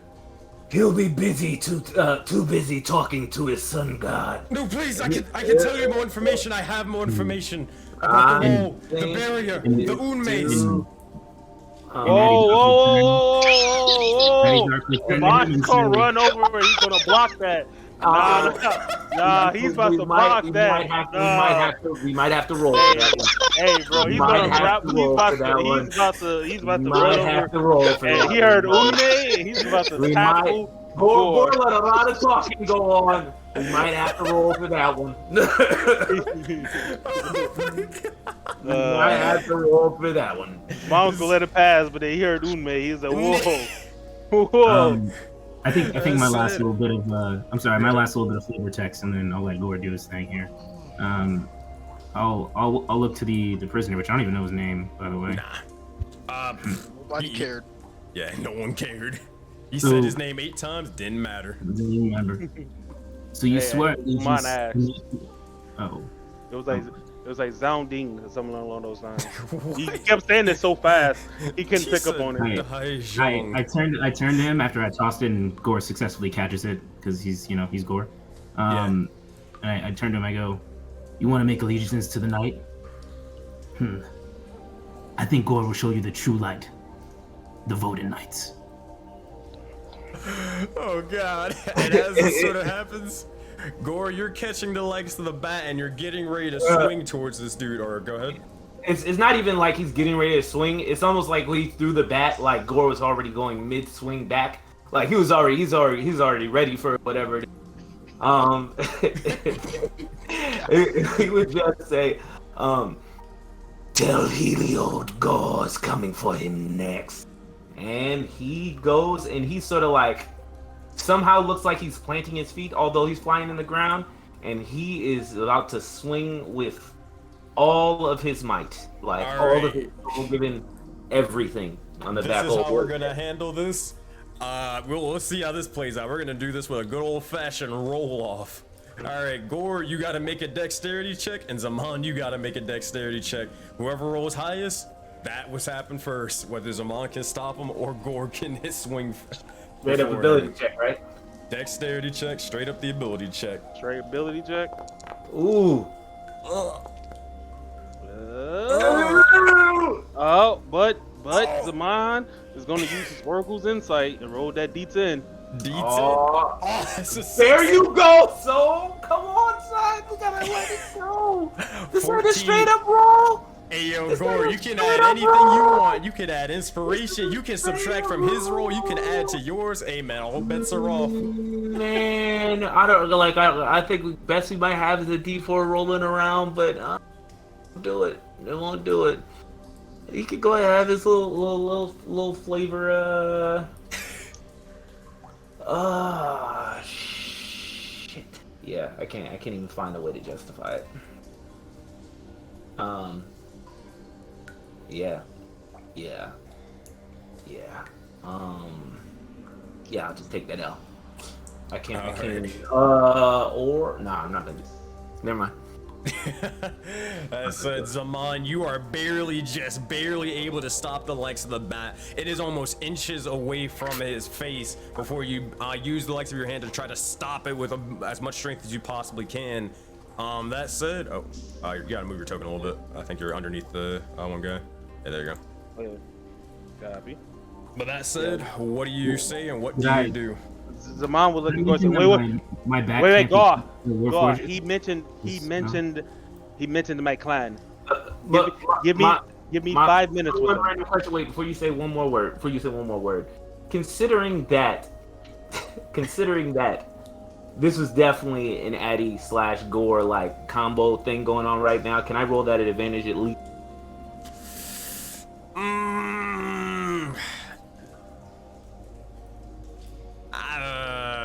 I'm thinking on that one. I'm gonna think. Where's Gore at this point has Addy's bat. Addy's sacred bat. In response, Gore, it's fine. Nah, In response to him saying, In response to him saying, I want to have words, I literally push him out of the way and go to end him myself. I push him out of the way. That said, Zaman, you feel as Addy Dark is sort of trying to push you and shove you out of the way. I assume you're probably not gonna, or you probably are going to resist. Both of you make athletics check, trying to see who's about to get stiff-armed again. Not my day. I need that payback. I need that payback, baby. 10. Let's go. Addy Dark athletics check. Athletics check at advantage. You're not raging. You're not raging. I'm just saying it. You know what? Rage just to get this athletic check. No, that's so much. So extra. That is petty. No, the story calls for it. So Ignos wants death. That said, Addy Dark. I'll tell you what, cause ain't nobody else gonna stop you. Yeah, describe exactly how you push Zaman out of the way and then just knock this dude out. Actually, Core, Core is going to hold old boy so that way Addy gets that real good hit. Wow. Oh no. So Cora holding the guy down. Addy Dark, how do you push Zaman out of the way and swing? I will. I'll start charging, and I will stiff arm Zaman into the wall. As a little bit of a callback to some times I remember, never forget. I'll then stop right in front of him, take my left hand, grab his throat, lift him up in the air, and crush his Oh windpipe. shit. Oh, you're killing him? Yeah, man. And just like that, he only has a little bit of life left to him. You see as his consciousness fade, and so does I the tell light him, I'll from give him the night creature's death for sure. Say hello to his friends. He will drop lifeless, not unconscious, but dead. I do have a question. Yes. Isn't Addy Dark's arm broken? When he had disadvantage? He has another arm. I have another arm, my friend. Yeah, that's I fair. have another arm. And you know what? I would have kicked him then. Yeah. It was a nat 20 versus a 10. There is no way you are stopping Bro, this man. I stiff armed him with one arm and then choked him with the same arm. That's all I need, bro. I said he is done. At that point, is there anything you guys else are saying or doing? Cora would nod to Addy Dark and then just walk away. Zaman just walks away. And Gore would throw his bat back to him, and he'd be like, "We must end those creatures, especially the spider." And Gore would kind of walk over old boy and almost like fly all the way down to the ground, and spit on his dead body, and he'd be like, "That's for Heliod." It's just this dirty, scrappy body, so being disrespectful. That's it. That said, Azora, you walk outside. You see a dead body. She would just. You want to see a dead body? She would just assume negotiations went well. I assume the negotiations went well. She says to like Hannibal as she walks out. Real well. He'll look over.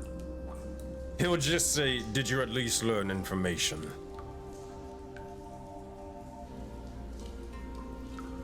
There's pretty much anybody, not anybody in specific.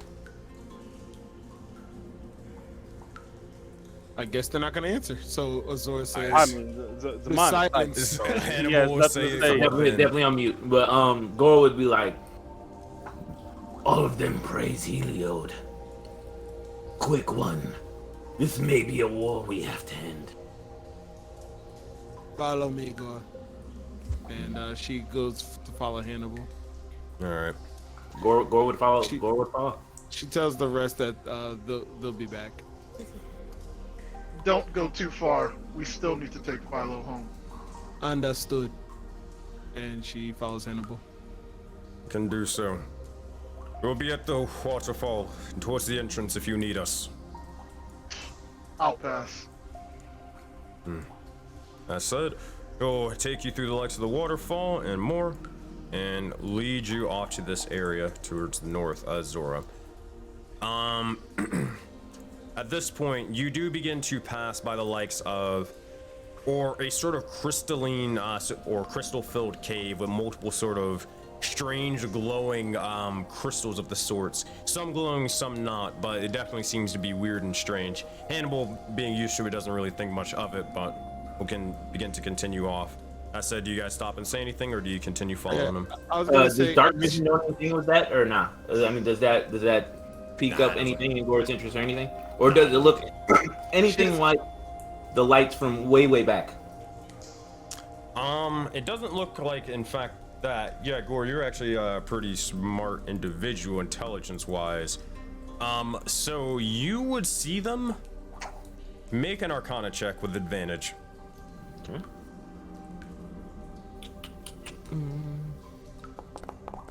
14. You look over towards the crystals and you stop for a moment. You've seen these type of crystals before, Last you've really seen him or remember seeing him was maybe either in the cave or like with the orcs and everything, or past that in the Forbidden Expanse in the one set of ruins, the first sets. These are possibly mana crystals, storing the likes of magic and even the blessings of Ambrosi within them, with wild magic and more.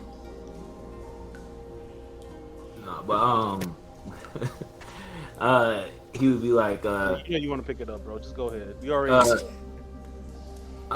he would yell over to Hannibal right quick. Observant one. Why do you hoard all this magic here? What are you talking about? And Gore would lean towards this. Gore, I've seen this before. He's wait, would he roughly know how old Hannibal is? He definitely seems to be an older individual, but I mean, unless you really know Leonins, which you don't, you wouldn't be able to really tell, to be fair. Gore would be like, Gore's been around much longer than you observant. These are blessed, and he would lean towards it and say,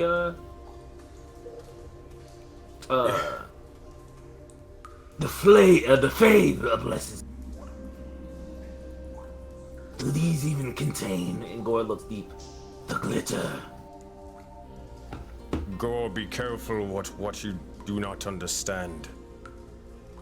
I do not know what those crystals are capable of, hence why I ignored them. I tried to stay away from them as much as possible and tend to my own.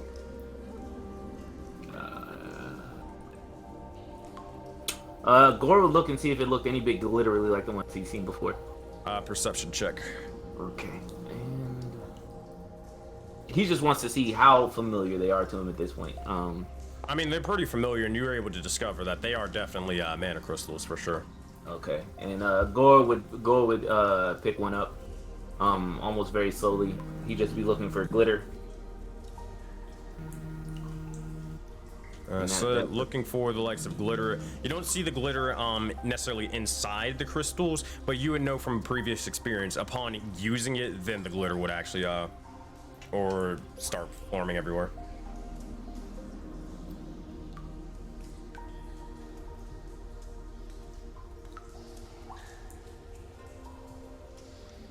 He would talk to one of Zora, and he'd be like, "Quick one. Gods have blessed this." She was not looking your way, so if you tossed it towards her, it probably would like hit her in the back. We'll do it like that. He did yell out quick one first though, but I usually just thought your hands would roll a D100 and don't roll a 10 or lower. Okay. Or this thing is gonna crack. Okay, cool.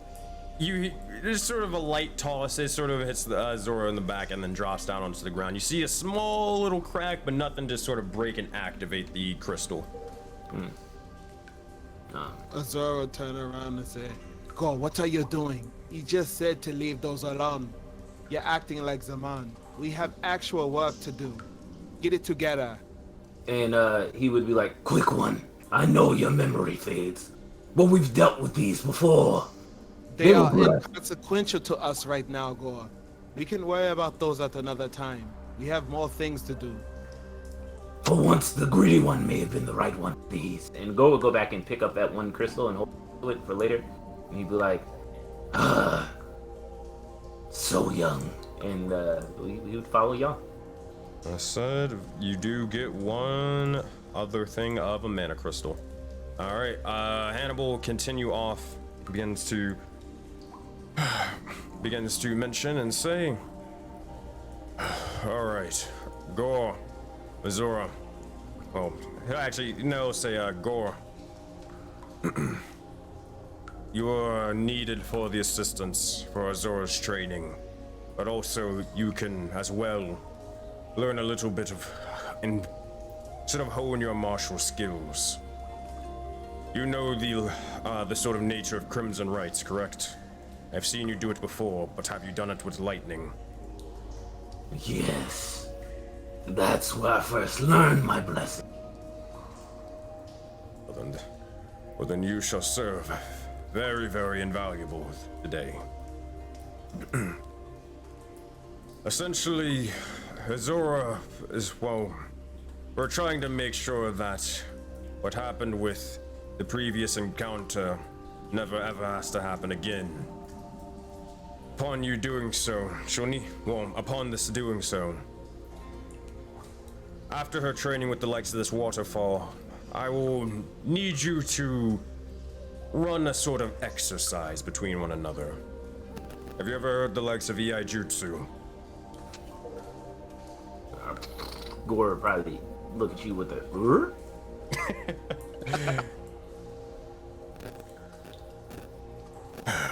To simplify it, it is simply the way of drawing the blade in quick succession and striking an individual foe within the blink of an eye.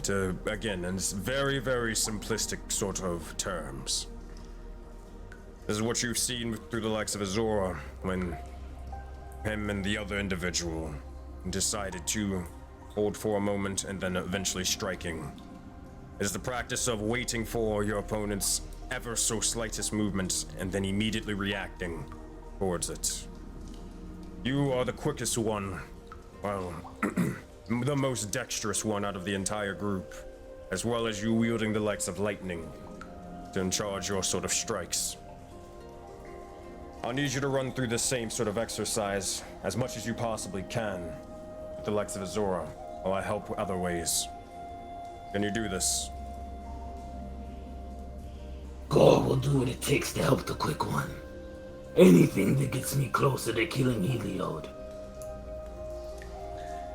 Well, if you seek to take down the god of the sun, you'll need to be quicker than what you are now. Come, let us train. And you will see at this point, well, Anna will probably mention and say, Gore, you can seemingly try to work on a technique of your own. Possibly even trying to, experiment with a bit, as all good techniques are sort of created. See what you can possibly do with the likes of that lightning amongst your blade. Try to use it amongst the water or something. And we're going to need every sort of technique and need to improve upon ourselves if we seek to fight the Zhao dynasty later. I will do the same. Azura, will motion and point to the waterfall. She'll nod and go in. Is this like a 10-foot drop or something? It's not a 10-foot drop, but you do. The water does come up to about waist deep, though. Or it's just slightly below. Yeah, she walks in. As she interacts with the water, per usual, you see it start crystallizing into ice, but nothing crazy. It just goes back to water like 5 seconds later. And the closest bit of ice thing, I guess, behind her that she left, Gore kind of stands on for a second, as long as it's there. Easy enough. Azura, you have been able to use the likes of your sword as well as your eye to freeze entities and individuals, correct? This is something I'm learning day by day how to control, yes. Well, now you will need to learn how to control it fully. The likes of this technique, to put it, simply, we're going to add a twist to it to make it possible for you to actually wield. Oh boy. Goodness gracious. 1 second, getting my notes out. This technique is have you ever, in battle, ever found yourself too far from the fight or unable to react quick enough? More times than I could count. She starts thinking about the fights she's been in, including the only one where it took quite some time to catch up to the group. Well, this technique should make sure that you are effective from even range distances as well. But it will require you to ascend. Well, the end result being to be able to slice almost as quick as lightning, even. But in order to do so, to at least start with the processes, you'll need to freeze over an individual at breakneck speed like that one. We'll start off here, though we cannot do an individual like a goal without harming them. This waterfall flows. I simply want you to freeze it. Use Alexivioculi power and even the sword if you have to. But do not report back until you have frozen this waterfall. It is essential to this. She looks like how Luke looked when Yoda first asked him to raise the X-wing. She's looking like this is impossible. Hannibal looks stone cold dead at his face. He is not unwavered at all. He is looking at you expectantly. Well, what are you waiting for? She goes, she just closes her eyes, try to focus, and at first she draws her sword and puts it forward into the water to see if that works. She's just doing a lot of trial and error right now. She's not, yeah, I think she's not confident. She's probably not confident in herself to think she could freeze a whole waterfall. So it's kind of like getting at her head. Mm-hmm. While this is sort of happening, well, Azora to describe it and then going to Gore, but Azora, you would see as you place your blade into the likes of the waterfall, and it's not really a matter of sort of freezing the water itself, it's more so of freezing the water while it's rushing, and also the mass of the water to prevent it from turning back into water or anything else right afterwards. So it's not able, again, not a matter of whether you can do it, but can you do it at this scale, and can you do it fast enough and potent enough? While this is sort of happening, Gore, Gore, what are you doing off to the side? Ooh, hold up, the thing broke. Here, I'll reload it. That was weird. Hold up. I think my Discord crashed as well. Give me a second. What the fuck? Stream, can you guys hear me? I don't know what just happened. What the heck? That was so weird. I pressed one button on my keyboard and everything froze. Here, I'm gonna try to disconnect. I think I'm gonna have to close out of Discord entirely. What the heck just happened? We can hear you? Okay, that was freaking weird as hell. Hold on. I'm loading back into Foundry as we speak. I'm loading into Discord. I think I'm gonna have to task manager Discord. Okay, we can hear you. All right, dope. Okay, I'm loaded into Foundry at the least. Okay. I can get you guys over here. Okay, Discord, task manager, processes, Discord. All right, we're gonna close that out. We're gonna open it back up. Give it a second. Stream's good, but everything else is broken. Gotcha. Yeah, basically, I don't know why that was weird. I pressed like F. Tyson Chicken. 12 Tyson or Chicken something need to that give us broke. that exclusive, bro. All right, sorry about that, guys. I don't know what the heck happened. I pressed one button on my keyboard and it froze everything. That was weird. I was saying, listening to what Hannibal said, she was gonna try to try to sheath her sword, then quickly draw it out. Like just keep attempting that until she's able to freeze over the waterfall. Easy enough. That said, Azora, make a. Well, I guess at this point, this would be sleight of hand check. Sleight of hand check for me. Gore. Okay. What are you doing at this moment in time?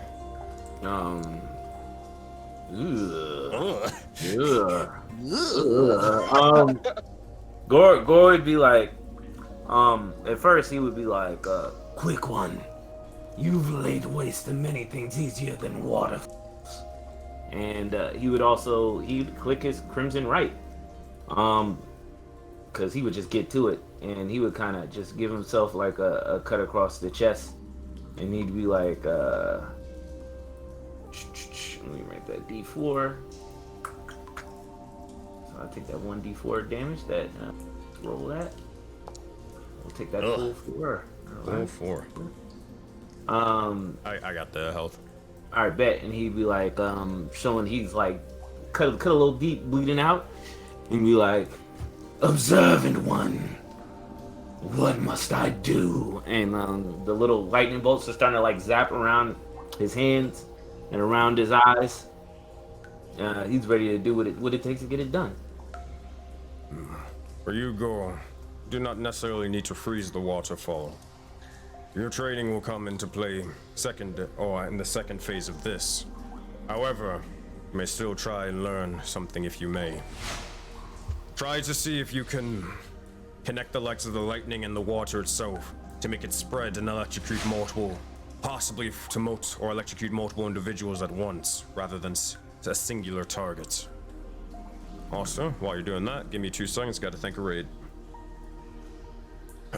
Thank you, Carney Sideshow, for the raid. Appreciate each and every single one of you guys. I am deeming at the moment, so I won't be able to talk to you guys and all that good stuff, but it is much appreciated. Thank you guys so much. But yeah, hope you guys enjoyed the stream earlier and hope that it was a fun one.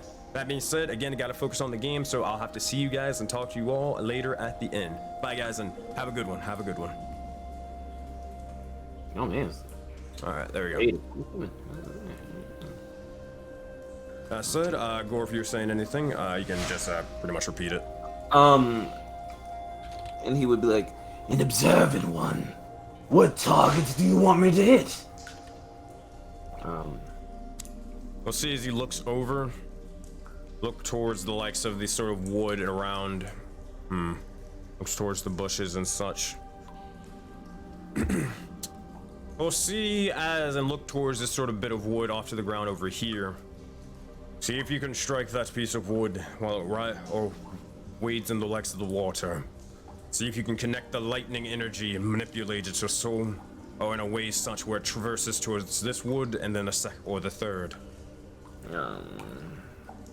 You may have to use a little bit more of Hemocraft to do it, but if you can essentially use the legs of your might to crush not only one enemy but multiple at once, you'll be an unstoppable force, I'm sure of it. Crush observant one. It's what Gore does best. And Gore kind of zips out and then kind of slashes in the water towards this piece of wood and tries to swing almost throwing his shoulder out to kind of make whatever lightning is coming out zap right along that line. That being said, make an athletics check for this one. Okay. 11, not bad at all. You swing forth with all the strength that you've got, and as it strikes into the legs of the wood for a brief moment in time, the electricity begins to coagulate and surge off to the side before it sputters out, not reaching too far besides a couple of inches. A bit of progress and a decent start, but it's definitely going to take a little bit longer and a little bit more strength to be able to connect the legs of your targets. Okay. That's what's happening over there. Back to Azora. You swing forth at this point. You nearly stumble for a brief moment, getting it or wound up in the legs of your head. You strike, but then hesitate for a moment before you begin to try to ready yourself once more, resheathing the sword. But the nat one, it's not going to do it. Hannibal will look patiently and then wait for you to try again. What do you do, Azora? This time, she thinks to herself a moment how she could better go about doing it. So this time, she backs up a bit and she just closes her eyes, taking a deep breath. As she's inhaling air, as she goes to exhale, she tries again to just sheath her sword fast while blowing out the air, crystallizing the air in front of her. All right, crystallizing the air. We'll call this This is more. You're using your oculi sight to crystallize it, correct? Yeah. I'll say this. Make a perception check. You do so with advantage because this is more sight based. 20. At this point, you slash forth, waiting and listening to the likes of the sort of waters dropping down from the waterfall. In a brief, quick slash, you see as you leave an entire line of the water frozen itself. More of the water begins to spill out on top of it, and you definitely were able to lead at least a decent-sized chunk of the area frozen for a moment in time. That is one success. However, you'll need a second one to continue forth. You got at least the motion down, but now it's time to put more force into the strike. That said, while that's sort of happening off to the side, Gore, what are you doing?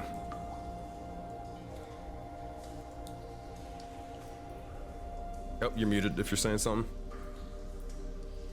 Of course I'd be muted. Gore is thinking about how he just like heard Heliod is here, and it's making him kind of like a little more heated.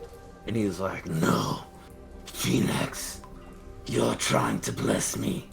Gore won't let you down. This god will die." And Gore like sort of steadies himself back to like his Oni days, like when he hid in the shadows. But instead of going to the shadows, he's trying to go out through his sword and sort of like ride the lightning, I guess, more or less. That's what I could say when he swings, because he's trying to look at where he's going to be, not where he's at. I said, trying to ride the lightning. Make an Arcana check for me, Gore, at this point. Okay.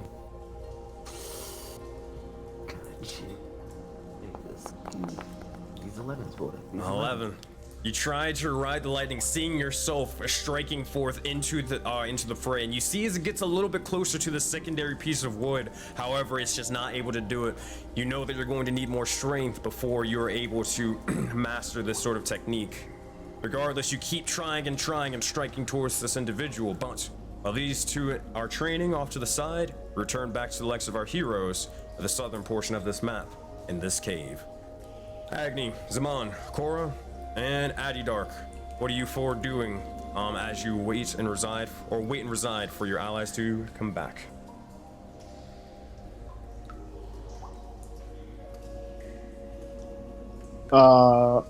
Korra is just. Am I mute? Oh, no. No, you're good. Oh. Korra is just watch this tunnel over here. That's all she's really doing. Easy enough. Make a perception check, Korra.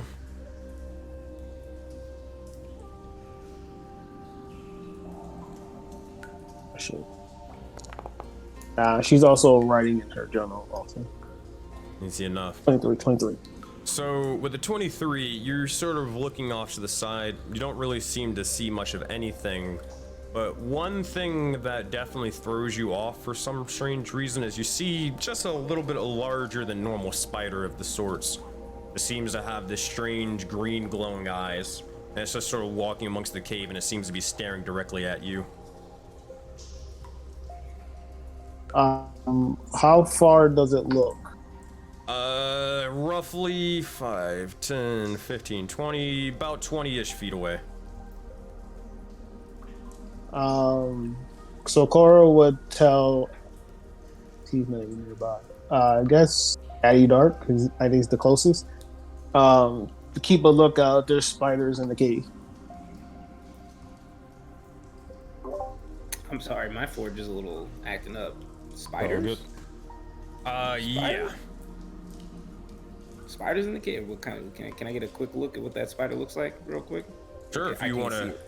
Yeah, if you want to head over to, there's nothing on the map, but if you want to head over to where Korra is, I gotcha. Drag you over there. Yeah, I will be rushing there as fast as possible. Korra, assuming that you point out where the spider is, if you would see as she would point over to the likes of here, and you would see as there is a small or larger than normal spider with green glowing eyes, similar to, or one that you have definitely seen before. Maybe not the spider, but definitely those type of eyes. Yeah, I feel like we saw one of those in the woods earlier. A long time ago. Right before I got my shit mopped by Gore. I'd look to Korra and I'd go, "That's no spider, those eyes. It's fueled by night. How long has it been here?" She would say that she just noticed it because it's kind of dark, so she didn't have dark vision and shit. So she would say, I just noticed it.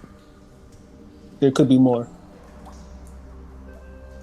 I guess can I do a perception check for more? Yeah, if you're looking for more individuals, yeah, make a perception check. Zaman, can you do that roll for me? Again, I'm having some forge issues. You can just roll a d20. I'll tell you the modifier. Can I roll at disadvantage? For what? Because you got stiff arm. Out of principle. 13. Yeah, 11 plus 2. From what you can see, there doesn't seem to be any more spiders writhing around. Quickly. We must destroy it. Alright. Do you walk over there and just take the bat and just smash it? Oh no, I step on it. I don't even walk over. It's on the wall, though. It is on the wall. Oh, it's on the wall? Yeah. Oh, okay. Yeah. Yeah, I'll take the bat and give the one sleep good night. Easy enough. You swing with the bat, it strikes into the legs of the spider. You hear as it hisses, as it drops down onto the ground, and eventually you would see as the green eyes would definitely fade from it, as it is most definitely dead. One thing of note that is definitely strange is you would see this sort of greenish mist begin to seep from the creature's body and then sort of flow outside of the cave and more, and just go along with the air. Nothing you've ever really seen before with any usual spiders. In fact, neither even night creatures, but definitely something to note upon their death. Can we? Go ahead. I was gonna ask, did we see which way it went? I know it went outside the cave, but do we know, like... The mist, I mean, it kind of just, what I mean, like, out of the cave, I mean, it more so flowed with the wind of just in this area, you know what I mean? Oh, okay, I see what you're saying. Yeah. I was thinking the same thing. That said, while that two, or you two are doing that, Zaman and Agni, are you two doing anything? Yeah, Zaman, he's obviously upset. So he's gonna go off and just explore the cave like he was doing and just start. He's thinking to himself like, I wonder what he knew about my clan. Fucking so rash. All I wanted was a little bit of information. They could have gave me 5 minutes. As he's like walking off and continuing to explore the cave. Oh man, and lo and behold, you find a gold mine of mana crystals. As he sees that, he's gonna cast Mage Hand and start collecting them. The Mage Hand. Make a survival check, Zaman. Zaman's like, ooh, piece of candy. Ooh, piece of candy. It's magic. I can use this to cast Hold Person on Addy card. Nah. Well, the 12, you're able to get a couple, but granted, I mean, despite how it looks on the map, a lot of these aren't necessarily or like lit up, signifying that they're actually charged, but a lot of them are necessarily inert, meaning you could maybe store the likes of magic in them. However, you are completely unsure of how to do that in the first place. You gather the likes of a ton of them actually, yeah, with a 12, but not able to get as many as you could have gotten. You get a total of 5. Oh, that's Secrets in the Sands. Where is it? Valley of Dreams. You guys are at 7, I believe. Oh gosh, where the heck is it?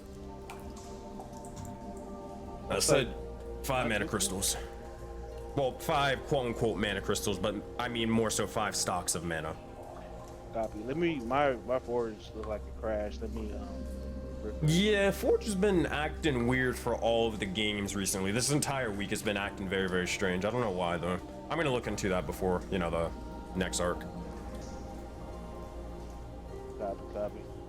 Yeah. He's gonna take the mana crystals and he's gonna start examining them. He's gonna see. He's trying to become more in tune with his metal body and the minerals around him, and he's going to try to see how there's a way to use the mana crystals to enhance his mineral form. If you want to try, you would have to crush a mana crystal, and you know what happens when you do that. Question is, do you want to do that? He's 100% gonna do it. Cowabunga, it is roll a D100, sir. Copy. And 50. Oh dear lord. I hope that isn't what I hope it's not another rhyme. Please don't be another rhyme. Hold on, let me look at this. 50. That I don't like that number 50. Oh, okay, it's not that bad. Okay, well, it's kind of bad. Well, actually, it's nothing. So as you kind of are just talking to yourself, you kind of begin talking and talking, then you just hear the words mostly sort of going into the likes of your sort of your mind, rather, as you're speaking to yourself now. And then when you speak and try to say something again, muttering to yourself, you see as a pink bubble just begins to float out of the likes of your mouth. Just a pink bubble? Mm-hmm. You see as it begins to fly up, and eventually as it pops, you just hear a bit of childlike giggling and more. He says, okay, yes. As soon as you try to speak, immediately more pink bubbles begin to start forming out of your mouth. Zaman is gonna only think in his mind, and he's gonna be like, it's a lie of magic. I'm curious, I can control it better next time. I said, alrighty. Trying to get in tune with the minerals around you. Make an Arcana check for me. Copy. He's gonna add guidance on this. Fair enough.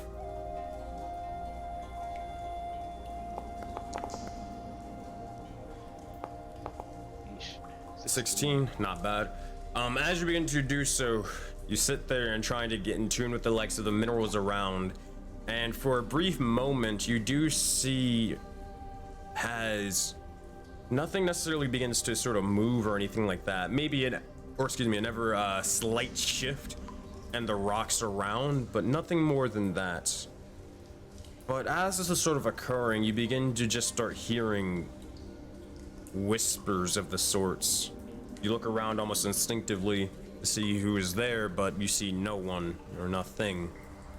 You begin to go back to doing what you're doing before you hear more and more whispers sort of occurring over and over and over again. They sound like multiple voices, differing pitches and tones, all speaking all at once, but you're unsure of what they're exactly saying.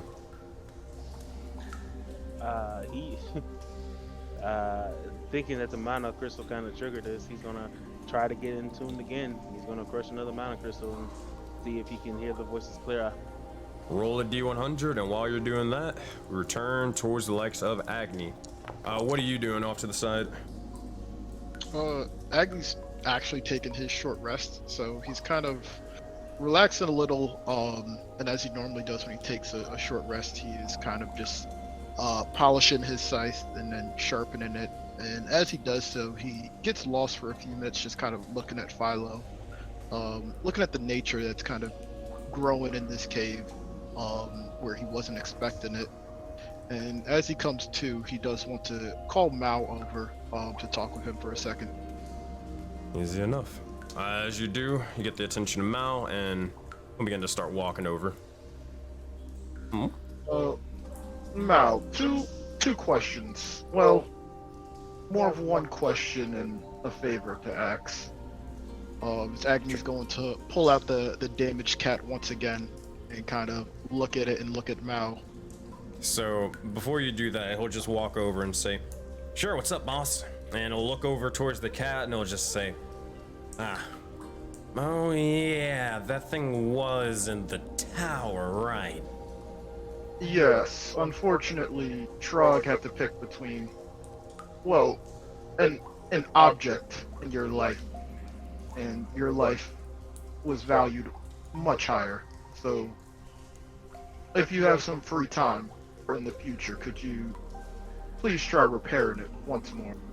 Sure, I mean, I can do it right now. Shouldn't be that hard to do. Here, pass it over. Agni would give it over, and while he's starting to get to work, A question about your turrets. If you're familiar with them, did you have to gather the parts yourself for them? Or do you just magically conjure? Oh, no. I mean, despite the knowledge in the arcane, I'm not really a magic person. I more of replicate magical effects. Typically what other artificers or engineers and all that stuff do. I'm more concerned with one of the parts on the turret. If you were to make it, could I take a part and the turret works fine the next time you use it? Or do we need to scavenge for those same parts that you got? I mean, technically you could take one of the parts off. I would have to rebuild it a little bit, but I mean, it wouldn't be that hard to do. I can come up with something. The main thing I'm looking for, the flamethrower turret. It had something on it. I need it. Sure, well, I mean, I guess depends. What do you need? You get Agni's gonna look around in this cave, and he's going to look back at Mao. the bat guano. I need that. We can either tell me where you found it and we can get some more, or I can take it directly. Well, I know we're not going to the elemental tree of Gaia, and besides, I'm not really allowed to go there anyways anymore. But that's besides the point. Yeah, I think you could, I mean, you'd probably use a lot of fire and all that stuff more so than me, but I don't need it at this very moment, but if you could show me where you got it from, or maybe help me find some, would be appreciated. No, I mean, you're gonna be out of luck at that point then. I got this, or I built these turrets a long time ago. I got them when I was still an engineer for the water tribe and, well, the elemental tree. So, I don't really know where else to get them. Probably just gonna have to find it maybe in this near cave or something, see if you find any, well, bat guano lying around. I mean, you can use it, I don't really care. I can always use the other turrets. Interested. We'll see if we can find some before I take from you. I appreciate the assistance. No problem. And at that point, you see as you look over towards Mao, and he's nearly done repairing the cat. Just that fast, like during the likes of this conversation. Oh. Like nearly done. Oh. Granted, it's not pretty, but he's getting there. Aggie would look very impressed, expecting it would take a little bit longer. And he would say to Mao as he kind of like holds the cat, You're smarter than you look, Mao. I thought this would take you much longer. I hope you give yourself credit in terms of the things you built. This is impressive. I mean, I kind of already you'll see as he he has his bag set down, the massive sort of bag of just random stuff. And I mean, I kind of had a couple of just random sort of parts lying around. And yeah, typically anything that I build, I sometimes make an extra, or at least a couple extra spare parts. he would kind of nod and go back to sort of just looking at Philo, getting a little bit lost in this little bit of area that's right here. But he would say before that happens, he would say, by the way, I mean, I doubt it, because from what you've told me, you don't really have your memory or anything. I mean, hey, if you got a bit of gold or coin on you, I mean, we can always make a trade. I got a couple of items. Items? Are you holding out on us now? I mean, you never asked. What do you have in that bag? Well, I mean, a couple of just random knickknacks. Got a couple of lanterns of revealing, winged boots, wands of missiles, and he's just listing off, like, I got an alchemy jug. I don't really know what I can do with this one. A bag of holding, and I've been working on this one, but it hasn't necessarily gotten. I never really finished it, but I was working on a couple of sending stones even. Out of character, how much gold do we have from Sands of Sin until now? What's I have ever in no your idea inventory, that's what you've got. Hold on, does everyone else have some gold? Because I don't know if mine is accurate. I believe it is from when we got paid, but... Yeah, it's accurate. It's been in your Oh. person. No. Yo, walking around here with 135 gold in the pocket. Nothing to spend it on. I didn't know people cared about money anymore. For all I know, people trade with Coke bottle caps. For all we know. I guess Agni would, have him, quote unquote, list out and take everything out of his bag while he's kind of sitting here, and he would say to him, A matter of fact, I do have more gold on me than expected, but do you think it's worth anything right now? You gotta keep some semblance of civilization even in these times, so here, take a look. I think you may be able to get a couple of things. And he is going to I'm gonna post in the in-game content chat of his stuff that he's selling, and you can look at that in just a moment. But while that's sort of happening, go ahead. One more thing while he's unpacking it before I forget. Mao, when we first found you, you was hunting a duck or a goose or something. What was the point of that? Was that for an invention of some sort?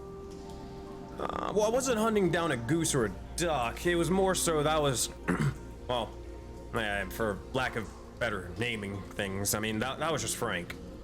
I mean, he was just a pet goose that we sort of walked around with, but he kind of, ran away.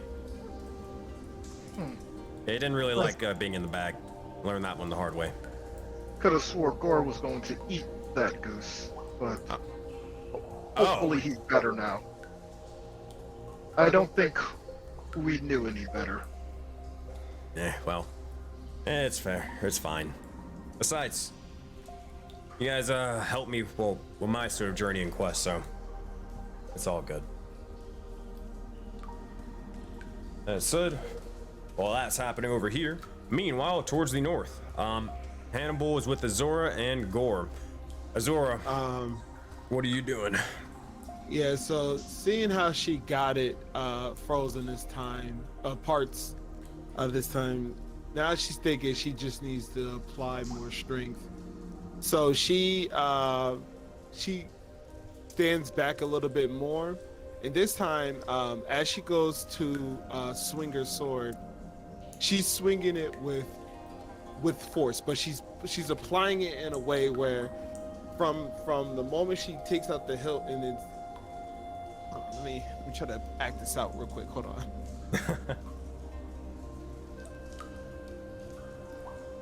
Man, giving us the live demonstration. He's got the sword and everything.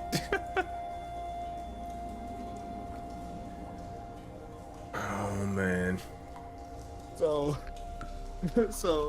at the moment she swings out her sword, she's going to flick her wrist in a way where all the strength, as it's coming out, all the strength goes from her wrist to the hilt to the tip of the blade and swings forward. Easy enough. That being said, I will probably say this will be an athletics check for me as you try to swing forth. So whenever you get the chance, make an athletics check and let's see what you've got. Alright, I think that should be good for the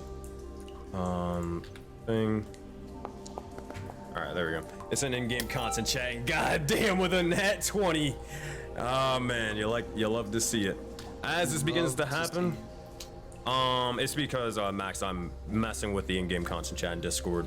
But as this is sort of happening, you begin to immediately unleash and draw the blade as you see as one bit of the water begins to freeze, and then another portion, then a third, fourth, fifth, and you would see Gore as you almost stop from just hearing something sort of happening behind you, and with an unsurmountable amount of strength, you see as a huge portion of the waterfall lies frozen in a moment in time, It stays like that for 1 second, 2 seconds, 5 seconds total before eventually the water begins to flow amongst it and eventually break the likes of the ice. Hannibal will look over and then nod for a moment and say, "Impressive. Good work." I said, "Now we need to look towards this individual and see how their training holds." And you'll see as Hannibal looks towards Gore. What you got for us, buddy? So Gore will be like, yes, quick one. Phoenix will surely bless me. Gore must just do what he does best. And crush! And he almost like busted, turns it right on himself and cuts himself again. Gore just knows the whatchamajavit on there. And I'm gonna ask Sensei, can so when he's used the blood maldeck before, in his mind it makes him stronger, but he had to sacrifice a little bit of blood from whatever he was swinging at. But he's thinking maybe he had to sacrifice some of his own blood to actually get what's going, like sort of like sacrifice the Phoenix. So he would kind of almost turn himself kind of lightning bolty / bloody, sort of, and try to crush with all the damn might. I'm just asking, how could that play if played? All right, I will say this. Channeling the likes of Phoenix and more. I'll tell you what. Make a Constitution saving throw. Constitution saving throw. Oof. All right. As you begin to try to infuse the likes of the blood, but also the blessing of Phoenix in one single strike. Let's see what you've got. Oh, jeez. Gore with a 16 plus 2, 18. Is that the final roll? Is that all you got? Unless anything from the right counts towards it. I think I got a D4. I'm just gonna roll it. 20? That'll do it. That'll just barely do it.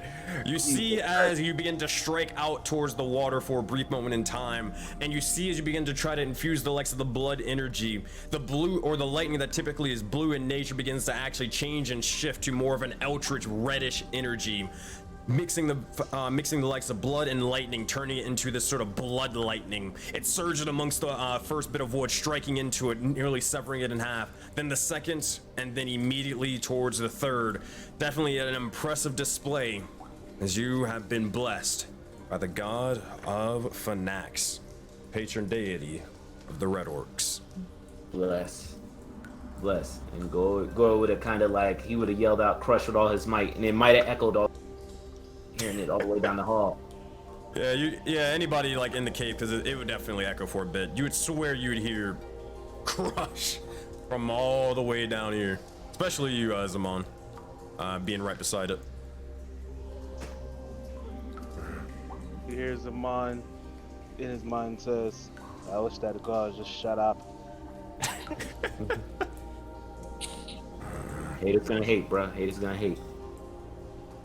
I said, as this is sort of happening, Hannibal will look towards Azor and Gore and say,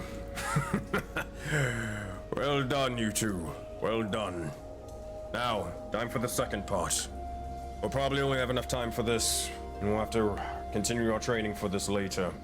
We need to get rest and make sure to not leave yourselves exhausted for tomorrow. Well, and the hour's travel.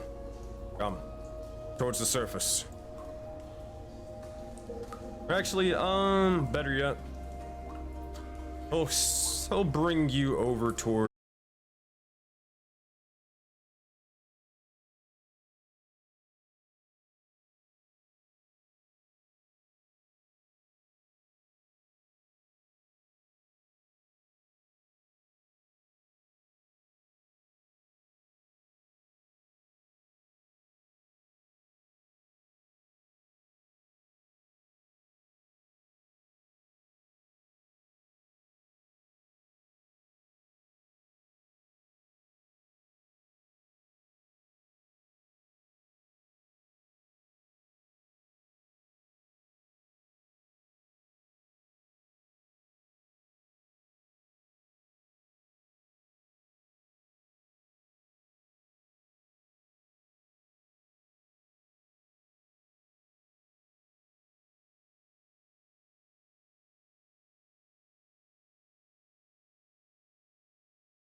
And we're good over here. Let me unmute that.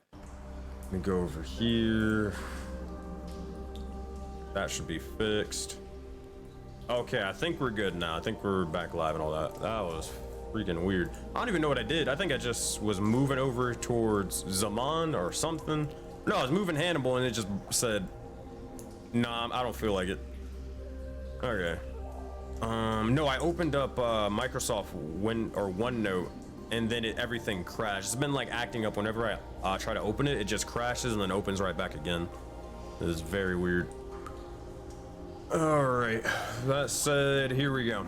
So at this point, you would see as Hannibal would look over towards the likes of Azor and Gore and then motion for you both to pretty much return back to the likes of, or kind of towards the area over off to the side onto the bridge area where leading towards the likes of Korra, Addy Dark, and more. I'm gonna grab all of your characters and just take you there. Let me grab Gore.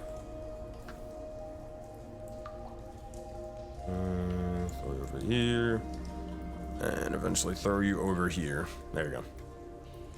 All right, I'm gonna check this, make sure it's good. All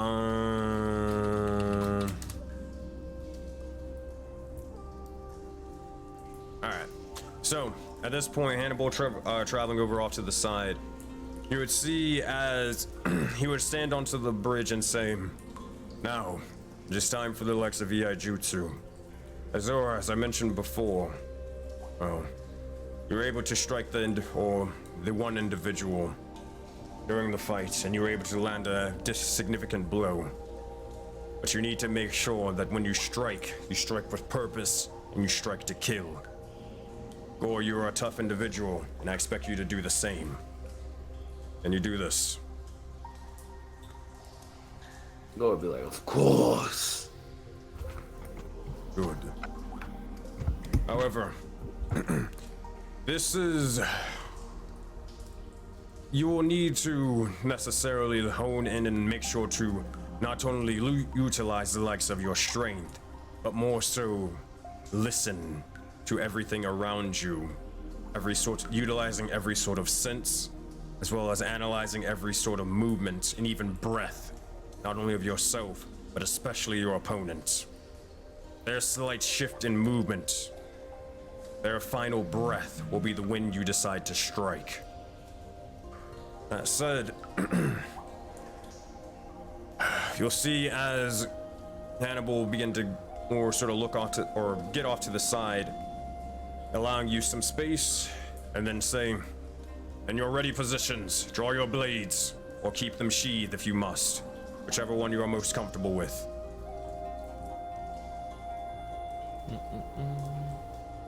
You see Azora, she has her hand on the hilt of her blade, but it is sheathed. Gore would Crimson Ride himself one more time with the lightning. Keep in mind, you don't have to keep Crimson Writing yourself or whatever with lightning. It just stays on. No, yeah, it's only the other one you got to do that. So as long as you haven't dropped your weapon, you're still coursing with lightning. All right, yeah, we'll take it then. So he's kind of like crimson himself up and just kind of like the lightning is kind of he's not really holding his sword. He just in any seat, he's just holding his hand, gripping it tighter, and the lightning is starting to spark around it and around his eyes and stuff like that. That said, as you take your ready stances, here's what I need from both of you. You two will need to make initiative checks. At this point in time, this is to see who is going to be able to strike first. If you want to, you can try to make perception checks to try to gauge when your opponent would seek to move, but that choice is yours. So, make a perception check, or you can make an initiative check. Zora will, of course, watch Gore's movements with the perception. Go for it. Yeah, I guess we'll do initiative check. We have to be in combat to do that, right? Oh, do you? Ugh. Yeah. Alright, I'll make an encounter for you guys for the sake of it. Alright, there you go. That said, Gore, as you immediately begin to, or get ready to draw the likes of your blade and charge out towards Azora. Azora, you can almost see it directly coming towards you. With your perception check, you see as a slight shift in Gore's wings, looking as if he's getting ready to launch himself forward. You know when to strike, you know when to unsheath the blade. Make an initiative check with advantage. Okay. Initiate check with advantage. 12. At that point, you actually go for it if you want to describe exactly how you do this. I just realized it didn't let me roll at advantage, and let me roll once, but I guess 12's good enough. You can just roll a d20 and then we'll count that. All right.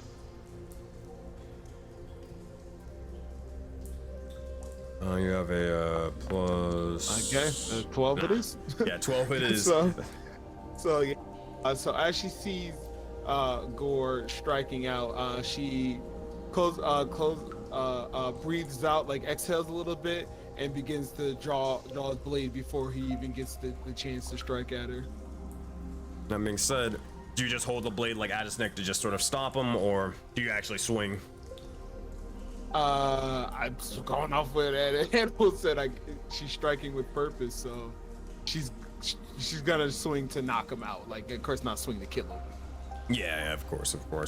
That said, you swing forth, and as you nearly do, we're not gonna have you guys take damage or anything for the sake of this, but as you draw, you see as it strikes into Gore, a bit of blood does begin to seep down or onto the ground. However, it seems to be that more of the sort of electricity and the lightning you see as it begins to almost seep into the likes of your blade, Gore, as you watch as for some reason just begins to coat with it. You're unsure of exactly what that could be, but regardless, you'll see as Hannibal says, all right, again.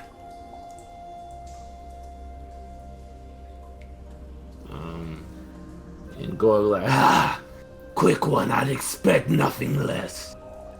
And Gore would look at his sword and kind of look at it a little bit funny right now. I don't know if you notice anything from blood going in there. And he would think to himself, Phoenix wouldn't put me in this situation unless he knew Gore could win. And I guess he would have this just uncanny confidence in his situation. You'll see as Hannibal yell out to you, Gore. Gore, as I mentioned before, you are one of the fastest individuals amongst this group. You will need to make sure that you react at the perfect time, because you never know when your speed will be the difference between victory and defeat. Wait for the right moment rather than rushing in, if you can. Got you. All right. Study the likes of Azora's movements, using the likes of your Hunter's Bane, if you have to.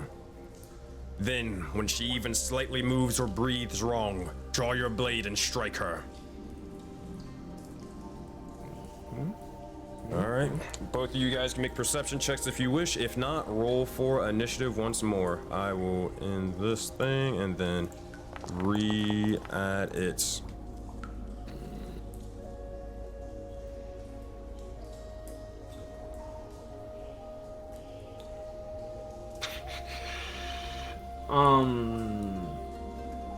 Hunter's Bane doesn't roll automatically, out of curiosity? Nah, he was just saying that for flavor text. Okay, I thought that did. Yeah, let's make sure. Yeah, we do a perception check. But here's the thing. I don't think Gore would think of himself faster than Azora, but he would kind of try to out tactic her, if that makes sense. Yeah. So there's something I want to do, but I don't know how to do it or flare it right. I don't know how to say it and make it work. So we'll already roll the perception check, but Gore would try to zip forward and then hit her with the fake step back, and then he would strike. You know what I'm saying? He's sort of like, oh, that's the only way Gore could think of like. I believe you want to. Yeah. A feint attack. A feint, if you will. That's the way Gore could think of doing it. So. That being said, make a perception check, or actually make a deception check rather. Make a deception check. Oh man, I got negative on deception, boy. That's even worse. Deception, he stutter step. This is man. He stutter step. Jesus. I can't roll athletics for that one, man. This is to deceive Azora to fake them out to see if you're actually going to go for it or not. Woo! Oh, That's the 20. There you go. Oh man. Boy, gotta trust his instincts. You hear me shooting in the gym? I see you. I see Wow. you. As you Yo, begin to bro. do so, you use the channel the blessing of Phonax and use the deceptive nature of the Oni for a brief moment in time. You fake as if you're getting ready to strike, and you actually draw or almost force Azor to draw her blade preemptively. Gore, make your initiative check with advantage. Azor, you make a straight roll. Jesus. All right. Oh, that was only once. Ah! Oh wait, one more time. Just roll a d20. I'll add the second thing. Let's roll that d20. 6 versus a 15. Ugh.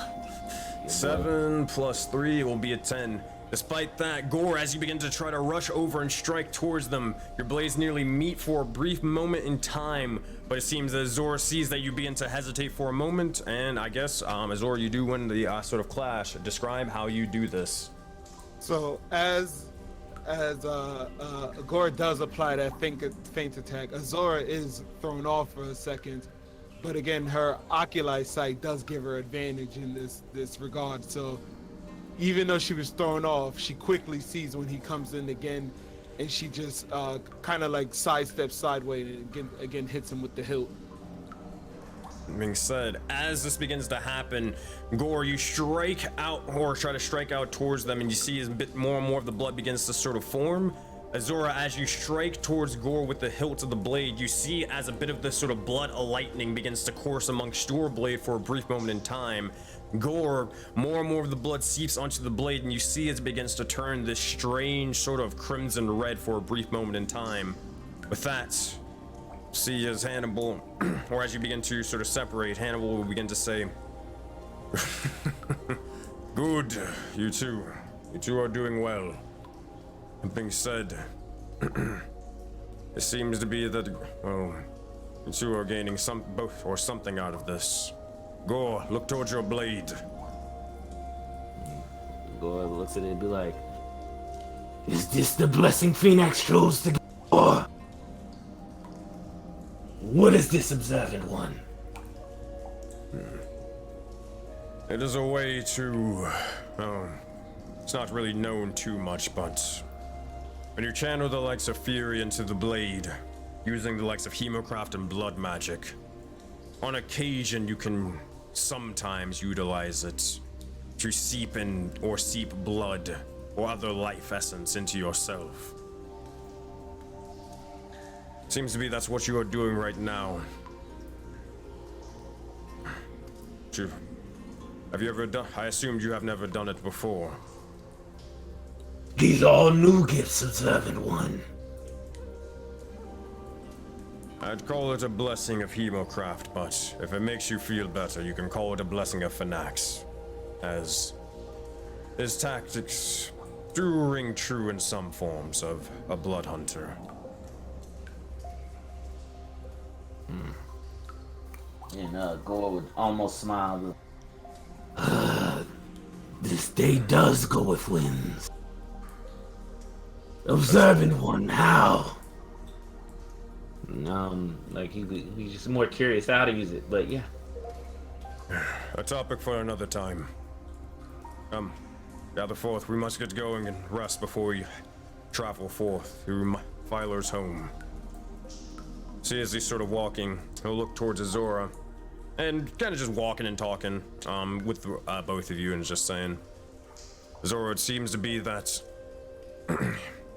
if you noticed, the bits of your blade was coursing with Gore's lightning.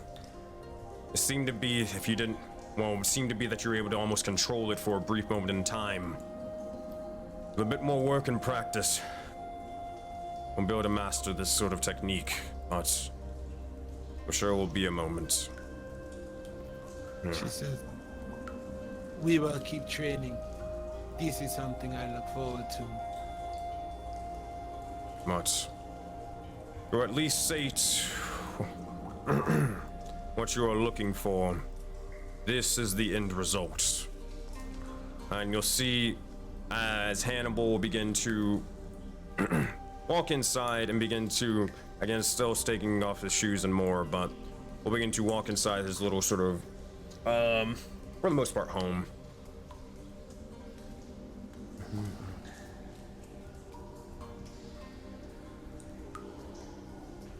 That being said, Did he go in there and get something, or he's just going inside? no, he's just going in there. He leaves the door open for pretty much you to go inside. Okay. He will say, I almost forgot. He will say, "Go, thank you, but our training does not end. It will continue eventually for another day. We'll see if Philo's area has a place for warriors to train. Get some rest if you can, or you can stay and watch. The choice is yours." Make sure the quick one gets rest. It's her least favorite thing to do. Sensei sort of smirks and chuckles to himself, and then you'll see as Hannibal begin to place the likes of a blade off to his side, and you'll see as his entire form begins to course with lightning and electricity all around. You'll see as this strange sort of almost aura, this force around him begins to build up for a moment in time. And as this begins to happen, you see as his fur begins to almost sort of statify for a brief moment. And oh boy, if I can do this, hopefully I can. Dang it, didn't do it right. You'll see as for a brief moment, all the energy and area around him begin to form before it begins to course amongst the likes of his sheath and his blade. He draws it for a brief moment in time, and Azora, Gore, make a perception check. Perception. 18. And let's see what Gore. 6. Gore, you blink and pretty much almost miss it entirely. Azora, from what you see, as Hannibal barely even unsheathes the sword, you see just multiple cuts being formed in the likes of this area and the air around. You see bits of surges of electricity or almost slices in the air, maybe even through space itself, before he sheathes the blade. And you look over towards him, and it seems to be that he hasn't even moved for a second. Gore, you looking over towards it, you see the lightning energy sort of striking amongst the entire ground as almost a miniature storm is made. But Hannibal seemed to have not moved. He didn't seem to really have done anything. He waits, but you're unsure of it. Before you see as a sort of, how you say, one of the books off to the side, sort of laying out right here, seems to immediately slice directly in half as he sheathes it and falls off to the side. Impressive technique. Certainly a skill that will be most useful in battle. This is something I need to learn. It's only the beginning. And Gore would sit down and almost like be squinting extra hard and then holding his eyes open, trying to see if he's not missing nothing. Like he'd be squinting hard. You talk about Azora needing rest. Gore, I think you need rest as well. We all do, in fact. But you'll look and point the sort of scabbard towards the likes of the book that's cut in half.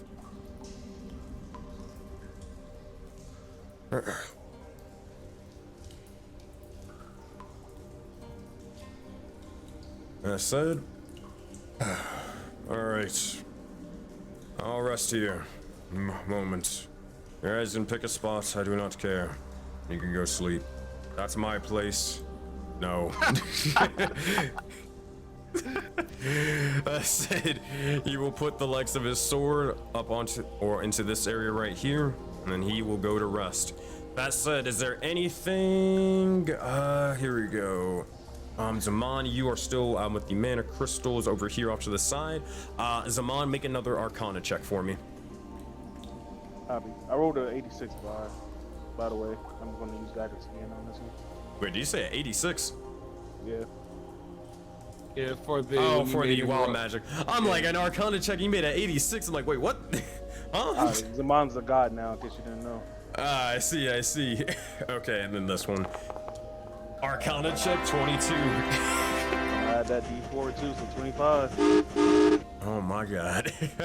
25. As this begins to happen, you would look over as you begin to almost meditate for a brief moment in time. You would see as differing images of yourself begin to form, but they don't seem to necessarily be out of sort of arcane magic for the sense. They seem to be almost rocks and minerals themselves forming in front of you and all around you. You see as these silhouettes, these shapes and sizes, they begin to mimic your every sort of movement in your arm, your leg, your head, or anything. The minerals begin to speak towards you, around you, through you. Once again, you have trouble trying to understand exactly what they mean and what they say. But at the moment, they seem to be protecting you for a moment in time. As you have these three sort of mirror images made out of minerals forming around you. That is what you get. A little bit of progress, but definitely something to work on in the future. Copy. Zaman's gonna go back and then proceed to West as he's exhausted from the previous fight. You got it.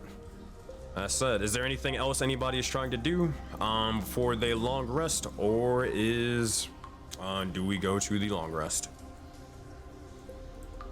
I want to talk to Mal about these items really quick. Sure thing. Doesn't have to be long at all. But as he's kind of looking through the items, Agni's going to say, Mal, you're a man of trade, it seems like, correct? Yep, that's right, boss. Currently limited in gold, but I do have something of interest for you. Agni's going to pull out the quiver, which currently has 5 javelins in it. I have no real need for this quiver. You, on the other hand, I'm sure are aware, small can't carry as much as others. This might be perfect for someone of your stature. It allows you to carry a lot of pointed, thin items without really feeling the weight. I think I can maybe get a use out of that. Here. Can I look over it first? It's all yours. There's currently 5 javelins equipped in it, but it has multiple slots for other items. We'll see as he looks it over, up and down, left and right. I'll tell you what, this is definitely some good stuff. I can maybe sort of shoot it for you. Quiver alone, probably what, 40 gold? If you include the javelins, probably 50. I assume that's not going to be enough for the boots that you have there. I'm only at about 130 gold.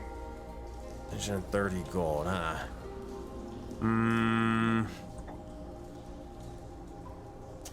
I'll tell you what. You maybe not now, but maybe later. I'll tell you what. A friendly discount, if you will. You did at least help me understand where Lika is, so I can knock it down maybe about 50 gold, but I mean, you're still gonna be a little bit short. So maybe not now, but maybe in the future. How about that? This is what we'll do now. Take the quiver. I have no use for it, nor does anyone else here. Think of it as you're holding this for me, and in time, I will be back. Oh, sounds good to me. Fair enough. We'll take the quiver and then begin to put it into one of his, or into the massive bag of the red panda.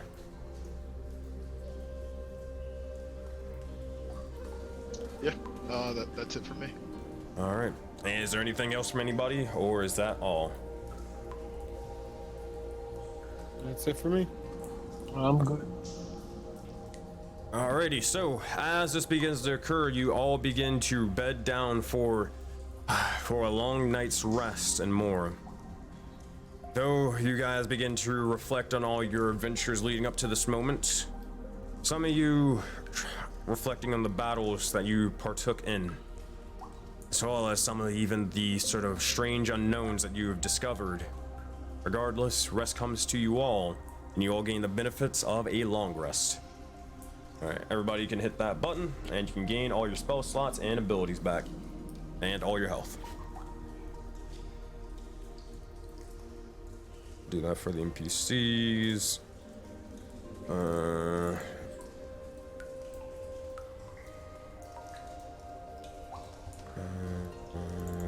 Now and that. And at this point, while everybody's sort of waking up for the rest, you would see as Philo would probably be up before a majority of all of you, except for probably the Warforged of the group. And you would see as you'd be most likely gathering, I'm assuming here, that you'd be gathering at the sort of central portion of this camp. Philo would just motion.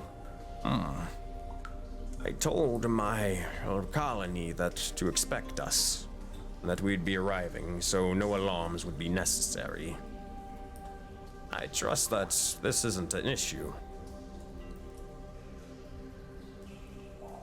Yeah, it shouldn't be a problem, Philo. I think we will leave as soon as everyone awakes. So I think we have almost everyone here. You'll see as he looks over for the first time and finds the dead body off to the side that no one really dealt with at all.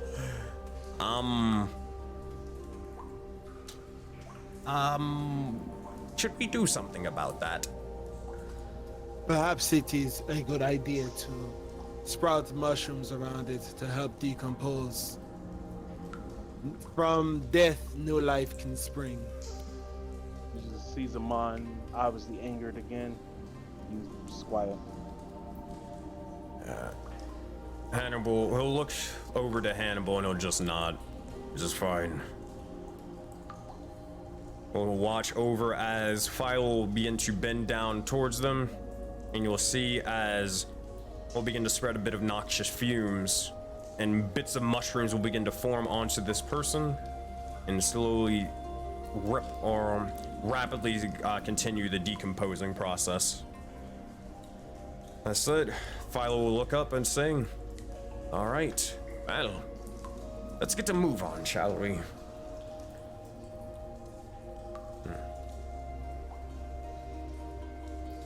So Hannibal will follow suit, and assuming that you all follow, all right, you guys continue outside of the cave, leaving it for another time. As you begin to travel, let me go pull up this thing. Please don't crash again. Thank you, thank you. As you leave the likes of this cave, you walk for hours and hours upon end. The day or the sun's still shining down upon all of you. As this sort of happens, eventually after a bit of time, after about the third hour, you would begin to see as mushrooms are sprouting amongst the ground and more. You'd see as the grass seems to fade into more of soil and dirt rather than typical sort of greenery and grass. However, the trees still remain mixed in with these massive mushroom-sized structures.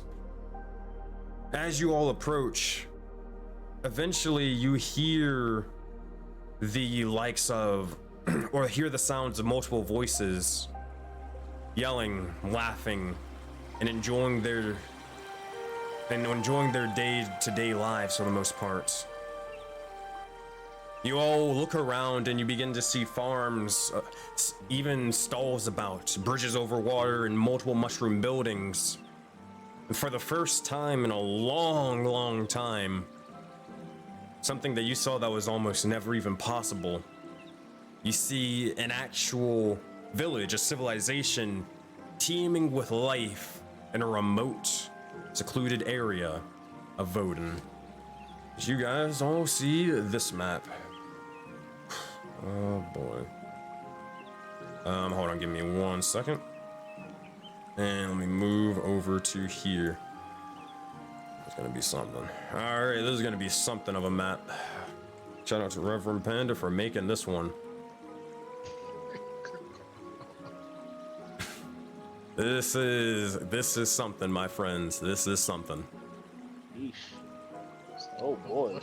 We're really in the Mushroom Kingdom. Yeah, you can call it that. You can call it that. It's me, Mario.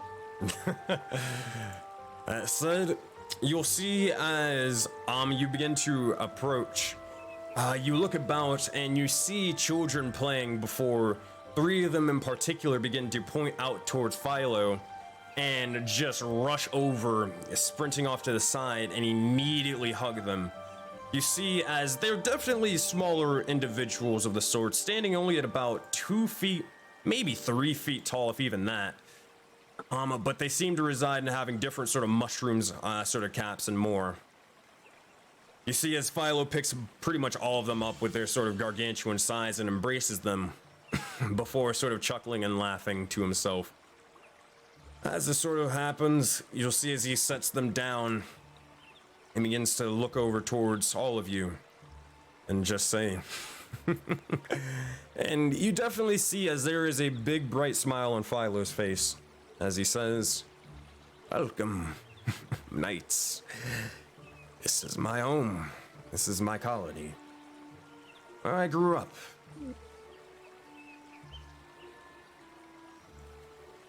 This is quite nice, Philo. Azora say, who is considered the leader here? It's probably best we go speak to them first. Oh, don't worry. I got that all sort of handled. You'll see as you begin to mention that, the 3 kids begin to pretty much, they'd probably go over and look towards, just kind of messing with you guys. They'll probably, like, start examining the likes of Zaman. One of them will say, wow, that's really cool armor, and that's actually real. And they're just kind of just being kids and messing around, just trying to see exactly what you guys are all about. But eventually, Azora, as you mentioned that, Philo will sort of point his staff and point towards this individual over here. A massive individual, sort of lumbering in size. They seem to, actually, can I have their, hold on one second. Can I get their arts available? There we go. You'll see as this individual begins to stand with the likes of a sort of grace to them, and they walk with the likes of a staff, druidic sort of nature about them, while also carrying a holy symbol of something. Regardless, you see this individual here. They stand at about roughly at least 10 feet tall, closer towards Philo's height.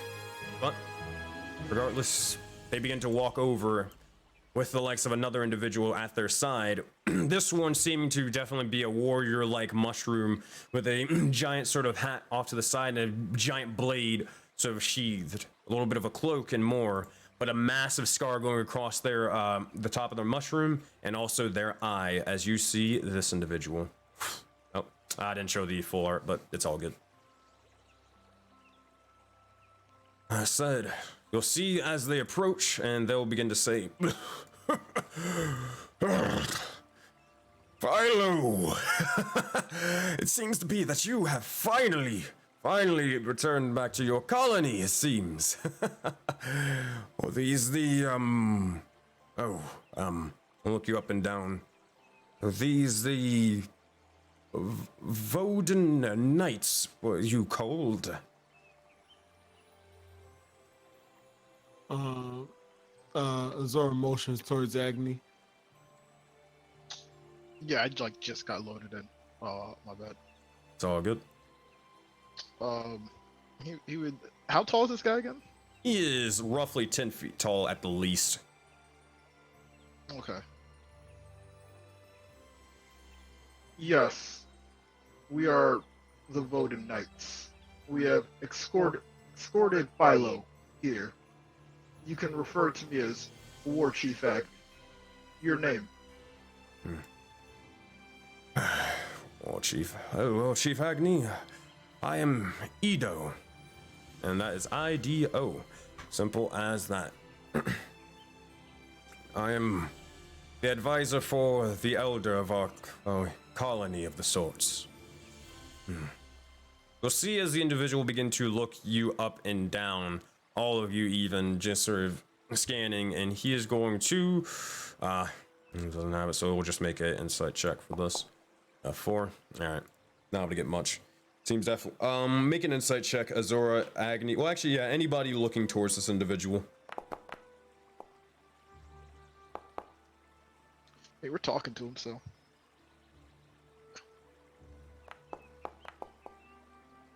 19, 15.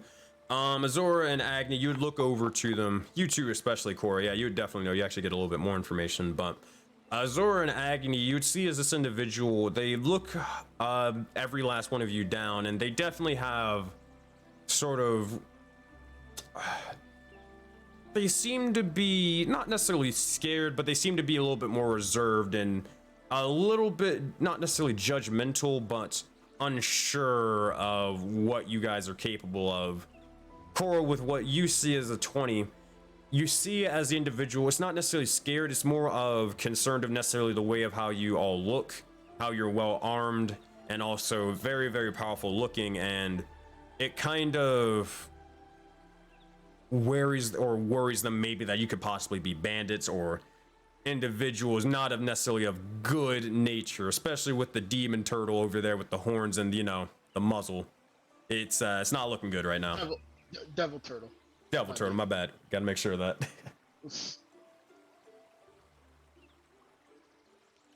Do you have a place for us to speak?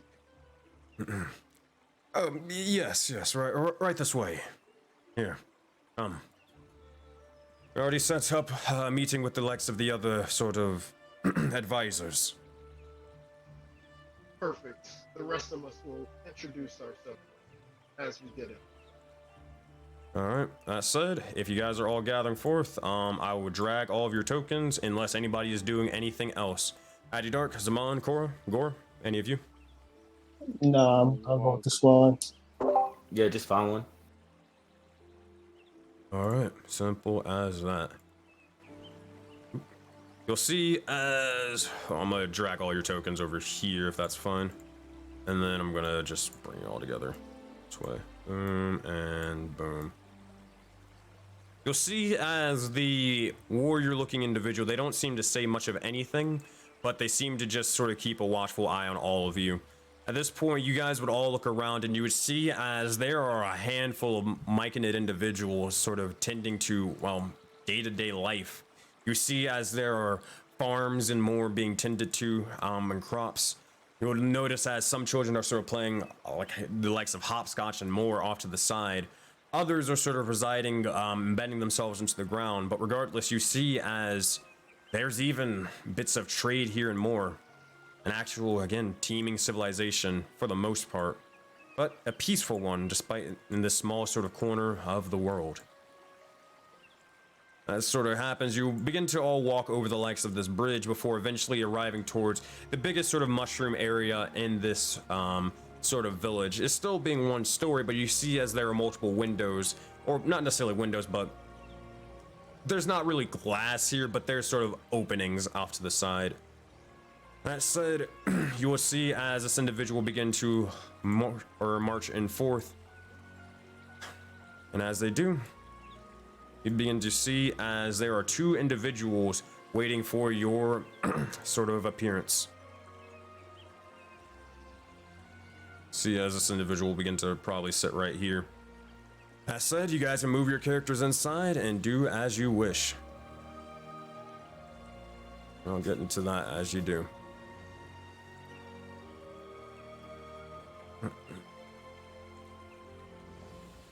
Said, as you guys begin to walk in, you see the likes of two other individuals of the sorts. They seem to be, or one in particular seems to have bits of sort of, how you say, crops and farmland, sort of stored in the likes of a bag, off to the side. They even seem to have a couple of mushrooms, off to the sorts, ready for, planting and more. As you would see this individual over here. Where the heck is he? Oh, there it is. I was wondering what the... you would see this individual right here. A smaller one, but still, well, granted, he's still about roughly 6 feet tall, despite the sort of shape of him. Well, he's definitely not a smaller individual like the other Myconids. Look like Toad's grandpa. Yeah, I'll do it. Oh, I don't know why Mao's still injured. Let me fix that. There you go. You'll see as the individual or this individual begin to walk past you and eventually begin to step off to the side before taking, well, not necessarily taking a seat, still standing and more, but looking at you all. I said Hannibal will look back towards Addy Dark and say, "Are you coming in, or are you standing outside?"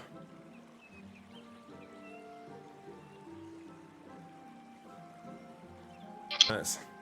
Sorry, I was waiting for Agni to go. He's kind of blocking the stairs there. He's quite a, I should say, plump fellow. It's all good. That said, as this begins to happen, you see another smaller individual who seems to be sitting down at the frame. They seem to be smoking the likes of a pipe of the sorts and dressed fairly well, all things considered. As you see another elderly-looking Myconid. As this individual, they kind of sit on the chair rather than like kind of on the top portion of the chair, as they're definitely like closer towards 4 feet tall, if anything. As you see this guy.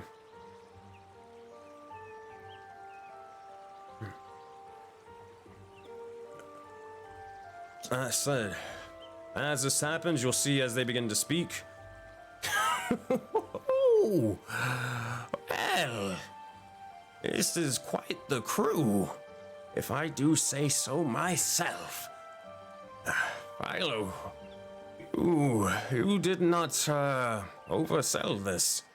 They definitely seem to be warriors of the sorts. I said, well, I am Orbier. I am the elder of this entire colony and one of the major advisors. And who might you all be? My name. You can refer to War Chief Ag. Oh, you're a little low, Sean, for some reason. Oh. Is that better? Yeah, you're good now. You can refer to me as War Chief Agni. I'm not sure what Philo has told you, but I'm currently traveling with multiple companions. Over, we have Azura Lunista. We also have Zaman. Damn, I cannot pronounce your last name, man. What is Zaman? I know somebody. Zaman Exactly what the Zao nigga said. But, you know, it's all good. I also travel with Hannibal and Mao. The one in the back, quiet for now, is Gore, the Meadows. I travel as well with Addy Dark and Cora, you can see behind me. We are currently the Voden Knights, and we have escorted Philo here in exchange for his help. You'll see as Philo will begin to say, they are quite powerful, and also very helpful. They found us not too far ago, and I was with in my travels with the likes of Mao and Hannibal over there. They took us in, protected us, and brought us back to, hell, our home here. I can vouch for them, most definitely. That said, you'll see as the individual Orbier will begin to nod and just see. Well, I have a question. From what Philo told me, you are individuals who have dealt with the likes of the the polka dot ones. Hmm? We call them the Ops, but yes. The Ops, the starry ones. I've even heard Steven. Many names for, I assume, the same thing, right? Yes. I'm assuming you know what happened if you say the actual word, so no need to go further. Well, you say that, but, Think for another time. It may be useful, but we had a issue with that. More on that later, though. That being said, what exactly are you requesting of us? You said that you required Philo's help. If you require Philo's help, do you also require ours? Philo has helped us in the past, and we were returning the favor to bring him back safely to this village. We all seem to have some form of memory loss, and were thrown out here. No real place to call a home or a base. As of right now, we're probably best described as nomad. We would like to change that.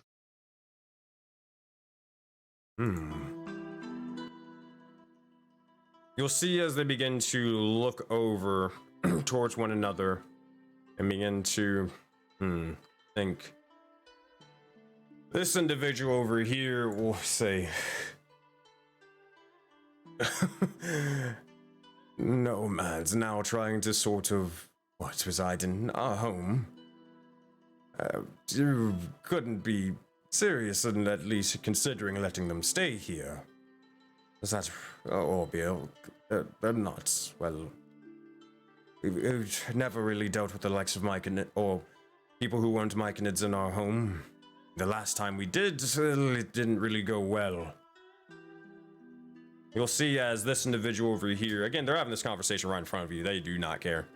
But, this individual will say, oh, well, I mean, you could at least give them a chance. I see no issue with at least a trial of the sorts. I mean, at least allow them to prove themselves. We tried that last time, and then terrible things happened. Zaman would say exactly what happened with these other people you trusted. You'll see as this individual speak and say, the forest from not far from here, the one tainted. That is what happened. They did not follow the rules of not saying that one word, and it led to the portion of the village being tainted.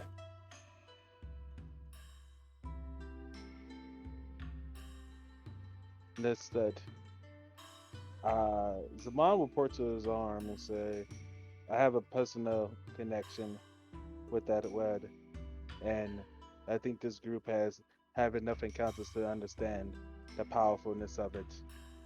We will not say that word.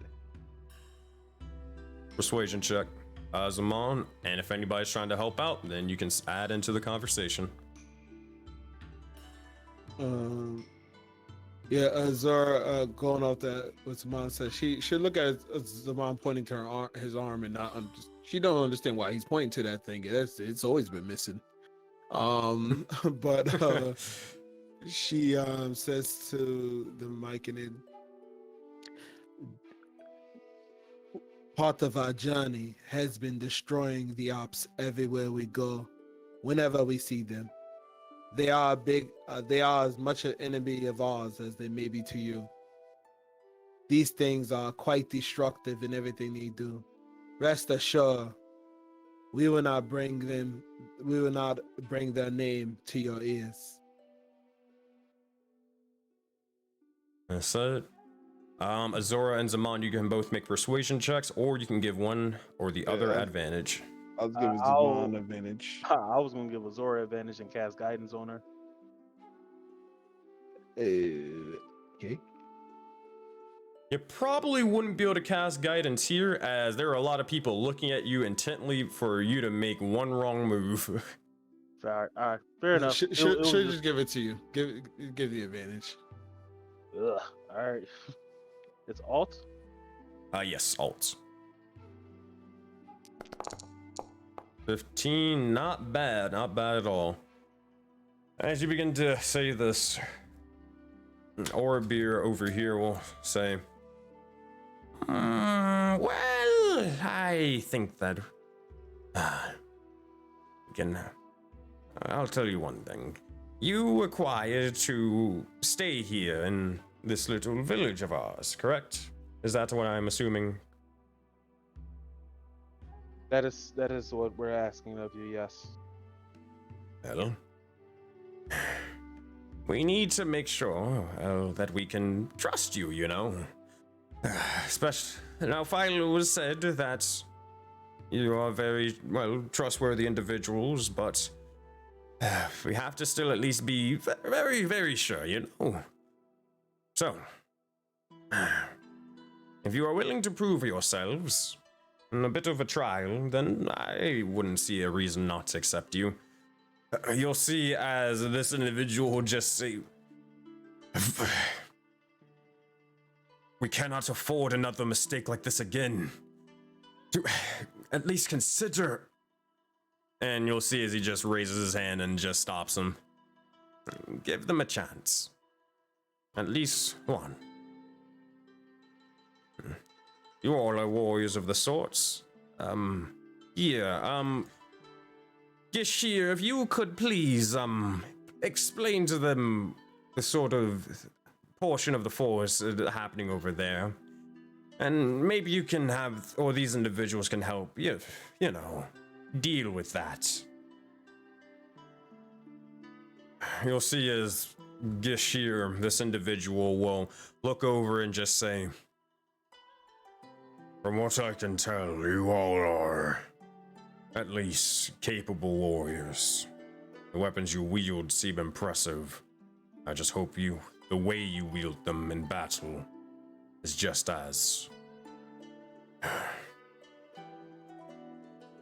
To prove that you would probably be able to, or you'd be at least dedicated to and willing to help us and more, and also capable of helping defend if need be. There's a couple of monsters in a nearby forest. Well, excuse me, not forest, but a nearby portion of the village that was tainted. It's destroyed, but there are now monsters that are taken by, well, the spotted ones.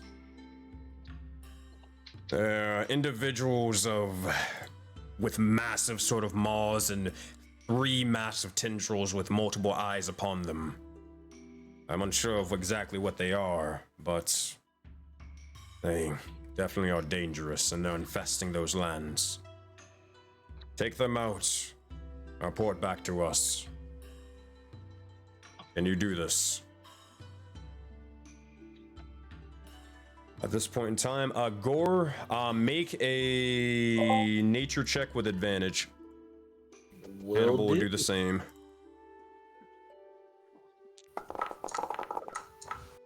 $14, nope.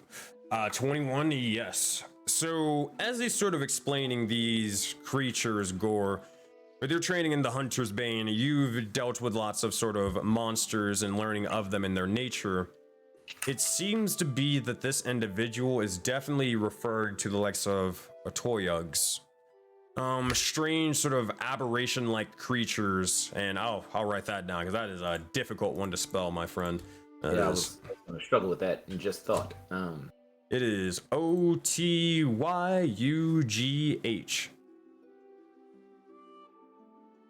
But these individuals typically. Oh, hold on. Actually, let me make sure to confirm this. Because I don't want to say the wrong thing.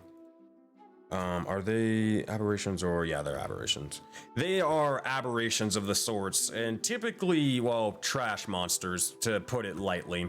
They writhe in trash, they eat trash, and for the most part, they dwell in it.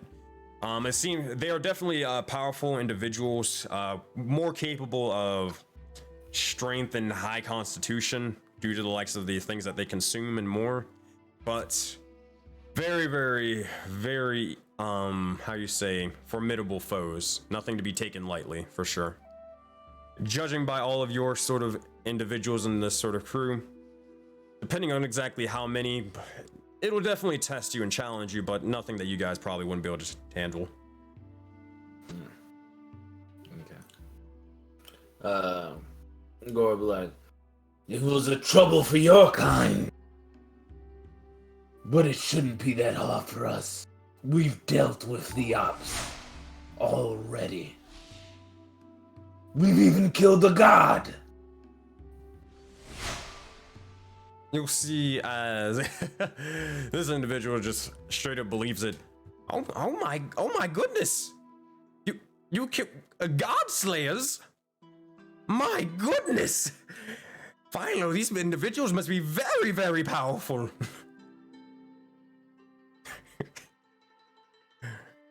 He will just look at you and just like, right. That's said. Is anybody else saying anything? Out of curiosity, how many warriors do you have here? If we didn't show up, would those things have been a problem for your village? Gashir will say, to put it simply, not enough.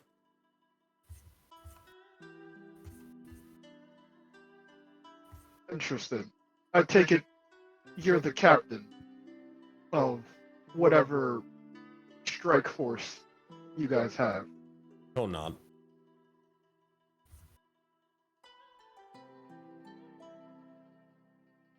And these things, quite the threat. About how far north? Not north, but east, even. Along the sort of river. It's not too far. It was originally a part of our village. Quite frankly, part of 10-minute walk. We need to make sure that the little ones do not go off and wander there. So we forbid it from them for exploration any longer. But it seems to be that they spawned from the likes of something plaguing our lands and our home. Something of, well, one sort of mushroom of the sorts. Eventual sort, not home, but... hold on, let me figure out how to phrase this. Yeah, I'll keep it simple. One of our landmarks that we would use to reside in was taken and tainted by this force. We do not wish you to deal with it now, but we seek to try to push our forces there and deal with it in the future. So, out of curiosity, if we was to go there, eliminate whatever forces are there, that area would completely clear and be able to be reconnected to this village. Is that correct? Correct. And if we were to go there and do said thing, could that area be left to us if you don't want us inside your village? You'll see as Orbir will mention and say, well, I don't know about that one. It is sacred grounds of the sorts. Probably wouldn't be the best. It's sacred grounds. Isn't it being desecrated by whatever forces are there now? That is true, but if word was to get out towards the people that it was saved, but now it's free for use, and then immediately was taken over by newcomers, I don't know if they would. Not taken over. It would be an area where maybe some form of cooperation, mutual benefit for both of us could happen. This way, your advisor would feel a bit more comfortable about us not being in this village. And an alliance could possibly form. Make a persuasion check, Agni. If anybody's helping, you can add to it. Zaman, go ahead, Zaman. Go ahead. Zaman would say, this area can also be a place that we could protect. We could be your first line of defense against any potential harm.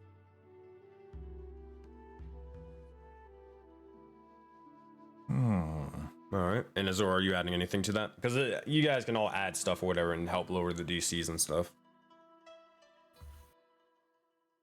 5, 4, 3, 2, 1. She was going to say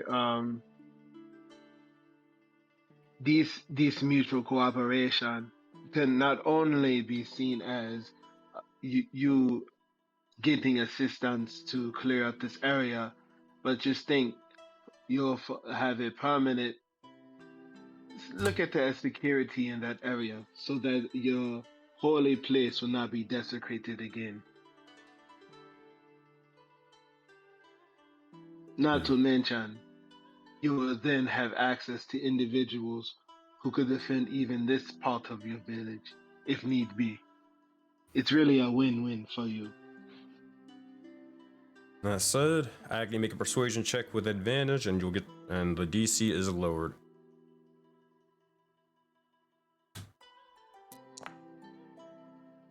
Yeah, anything. Yeah, anything to it. Add the D10. Wait, definitely had the voice mod on. I'll add the D10 that I got from Max earlier. Mm-hmm.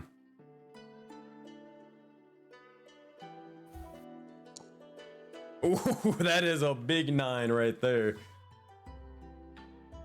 All right, with that, that is a total of 23. Yep, 23. As this begins to happen, you'll see as they look over towards one another, and Orbir will begin to sigh and say, it can be considered for sure. But one thing at a time, please. Let's start off with at least proving yourselves with just a simple hunt. And then, once we can tell that you are, well, truly here to help and assist or in whatever way you wish, then we can talk about that further. But I do agree that it is somewhat of a interesting proposal. So we do this first hunt. We are successful. You will provide shelter. I'm assuming food, water for us. We will assist where we can. And then we can discuss the remains of the village to the east. That can be dealt with, most definitely. Philo, if I remember right, you did say these individuals were capable of building things, right? We'll see as Philo will begin to mention. Yes. Most valued builders. They even have these tiny spirits that help build for them. But I've seen them build multiple defenses, walls, towers, with even ballistas on top of them. They're quite skilled architects. Despite our weaponry, we are not just warriors. There's many benefits that come with us.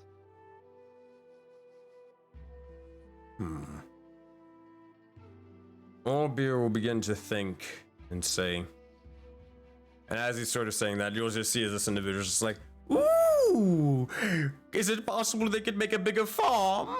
I would love for a bigger farm, one that would be massive in size, that everyone could be able to grow the likes of mushrooms, vegetables, carrots, and more. Garden is something that we can provide. You see as this individual is very happy. With the blessing of Karametra, anything is possible. You'll see as you mention Karametra, he'll pull, or that same individual pull out a holy symbol of Karametra and says, he almost like slams his sort of palm on the table and just says, I like them. Let them in. A little bit more precaution, Spore. Don't get too ahead of yourself. But, here, I will show you to the likes of this area. If you can prove that you can build the defenses or build any sort of structures and carry the likes of this task, then further discussion will be had. Is this... You'll see as Orbir begins to nod and look towards you all. As he says, well, do we have a deal? These terms are acceptable. You'll see as he will kind of step onto the legs of the table and then just sort of motion forth to pretty much shake your hand. Odd question, but could I just see your hand first before I shake it? Sure. I guess. He'll look towards his hands. There's something wrong with them? You don't see any mark. That's all Agni needed to see. That's it. You shake hands, and with that, a deal has been made and forged. We'll see as the individual begins to look down onto the ground, or not onto the ground, but begin to reside back to his chair, and then begins to start looking towards, well, we do have work to get done here, so let us get a move on. Besides, before the likes of, well, night occurs. That being said, you'll see as Gashir will begin to look over towards all of you and say, all right, with me, we'll head towards the east now. That said, you'll see as they begin to walk forth. And at this point, now you guys get to choose for this sort of hunt and more. Who do you want coming along with you? Do you want it to be the likes of, or just all the players, or do you want everybody? Philo is going to reside here in base or in this home. And catch up with everybody else. Hannibal is, he'll go with you if you want him to. Same thing with Mal. And also Trog. I don't know how the fuck Trog's token keeps getting deleted. Goddamn. It's making me angry. Poor Trog, man. Poor Trog. I don't even... Trog keeps getting deleted. Right. Here we go. Hi, I'm here Azor now. would definitely suggest to Agni that Mal and Philo stay behind. And perhaps Mal could provide them with some engineering assistance. See, she was about to say this out loud. She said, Mal, perhaps you can help them look over the village and provide whatever type of engineering assistance for any weak structural points or anything in that manner. Perhaps give them ideas how to better improve some things. He can potentially go and scope out the garden or to make it larger while we're gone.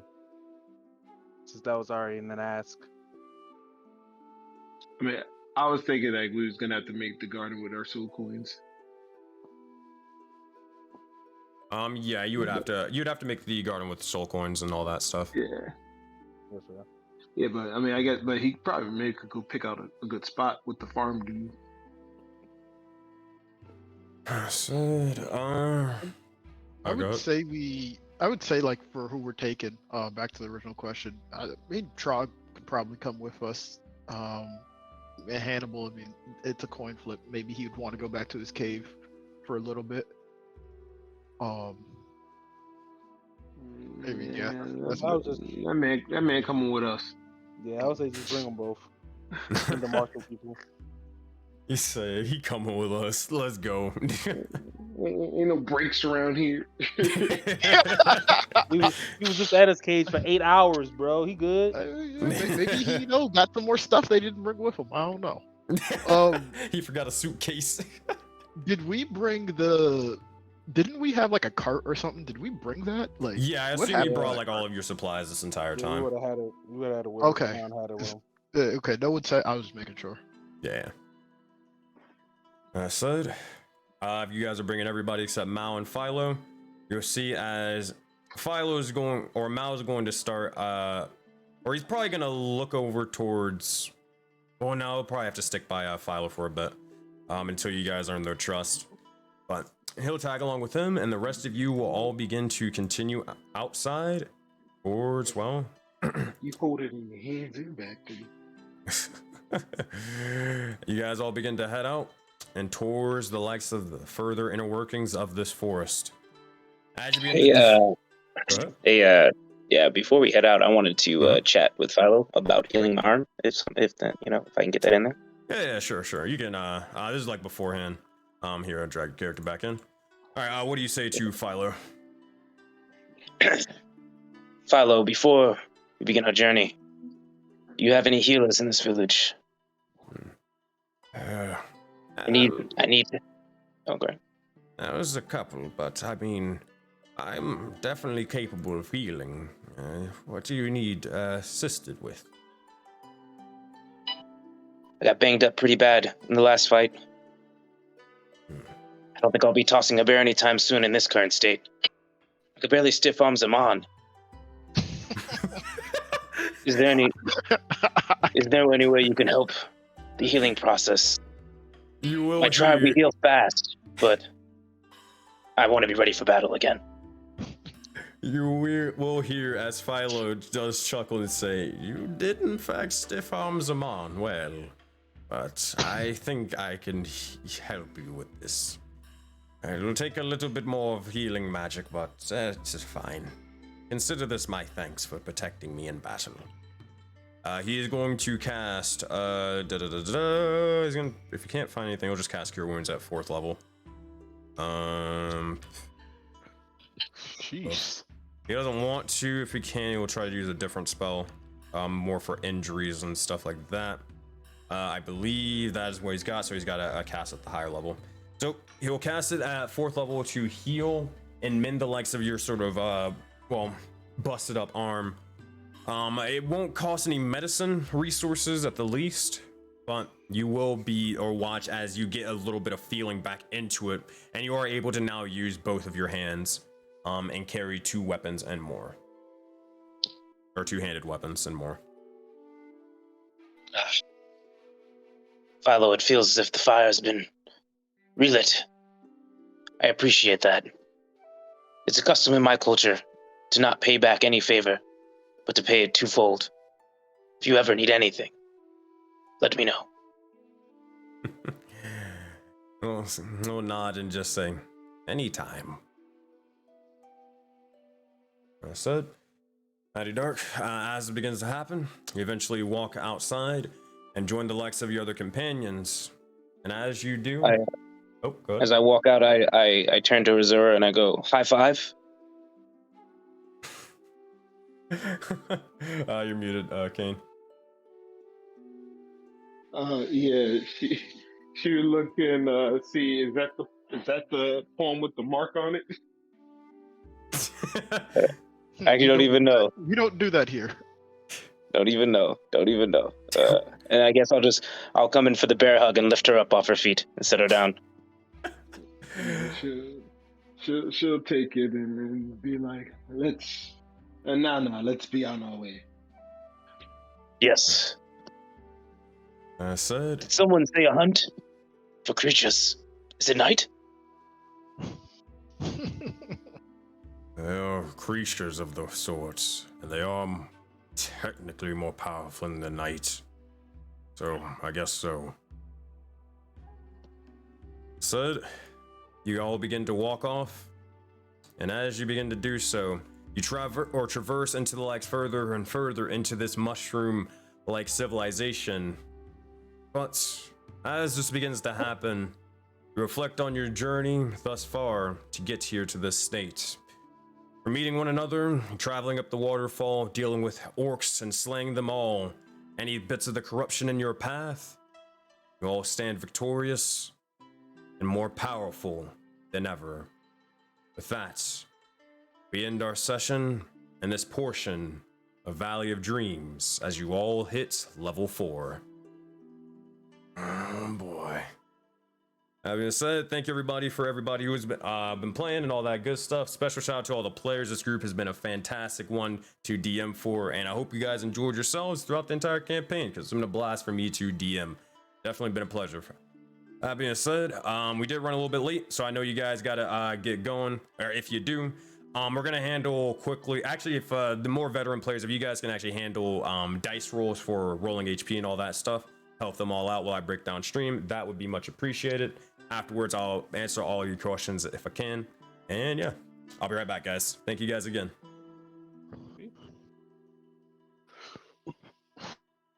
Alrighty, thank you everybody for watching and tuning into the stream. It was a blast and definitely a wild journey. Thank you everybody for the raids. Thank you for the follows, the bits, the subs, everything, all that good stuff. You guys are freaking fantastic and the support has been amazing so far. But that's it. That's it, everybody. That is the likes of Soulbound for this first chapter, as we're going to be picking back up next month. A whole month of break, as we're going to be celebrating the holidays and all that stuff. But we're also going to be trying to get better at DMing and also reworking everything to make it the best it can possibly be, to really hit the ground running. So special shout out for everybody who's decided to stick along with me. We'll make sure to follow the channel, because we are not, or just because we're not going to be playing D&D games for a month, we're going to be running a couple of one-shots in the universe for Project Aurora. If you don't know what Project Aurora is, well, let me tell you about something. So I'm a professional DM, and I basically run a giant persistent universe known as Project Aurora, where all 16 plus adventures and campaigns all take place in the same universe and can affect each other in big or small ways. Like this one right here. It's ran by multiple DMs like myself, and everybody, including the players from the even the Twitch chat people as well, to YouTube people, Instagram, Twitter, they all leave their mark on the universe. So I have a question. Hey, how will you? We're going to be running a couple of faction wars, one shots, and more in the future. Like, I think Gold Mercer's Go is probably going to run a third one shot or something like that for their faction. So be sure to check it out. We'd love to have you. We're also going to be doing, over the course of that time, we do a little bit of variety streaming. And all that stuff. We'll be doing a little bit of D&D streams and running the D&D Sensei show occasionally on Mondays or Wednesdays, all that good stuff. So it is worth a while for a follow, as that's going to be picking back up soon. Also, if you want to see the journey so far, be sure to check out the YouTube channel. We give out actionable tips on how to be a better dungeon master and player. Go check that out. And hey, if you want to support me in anything that I do, go check out the Patreon, where we give out a whole bunch of D&D rewards for dungeon masters and players to add to their games. That said, that's all I got for now.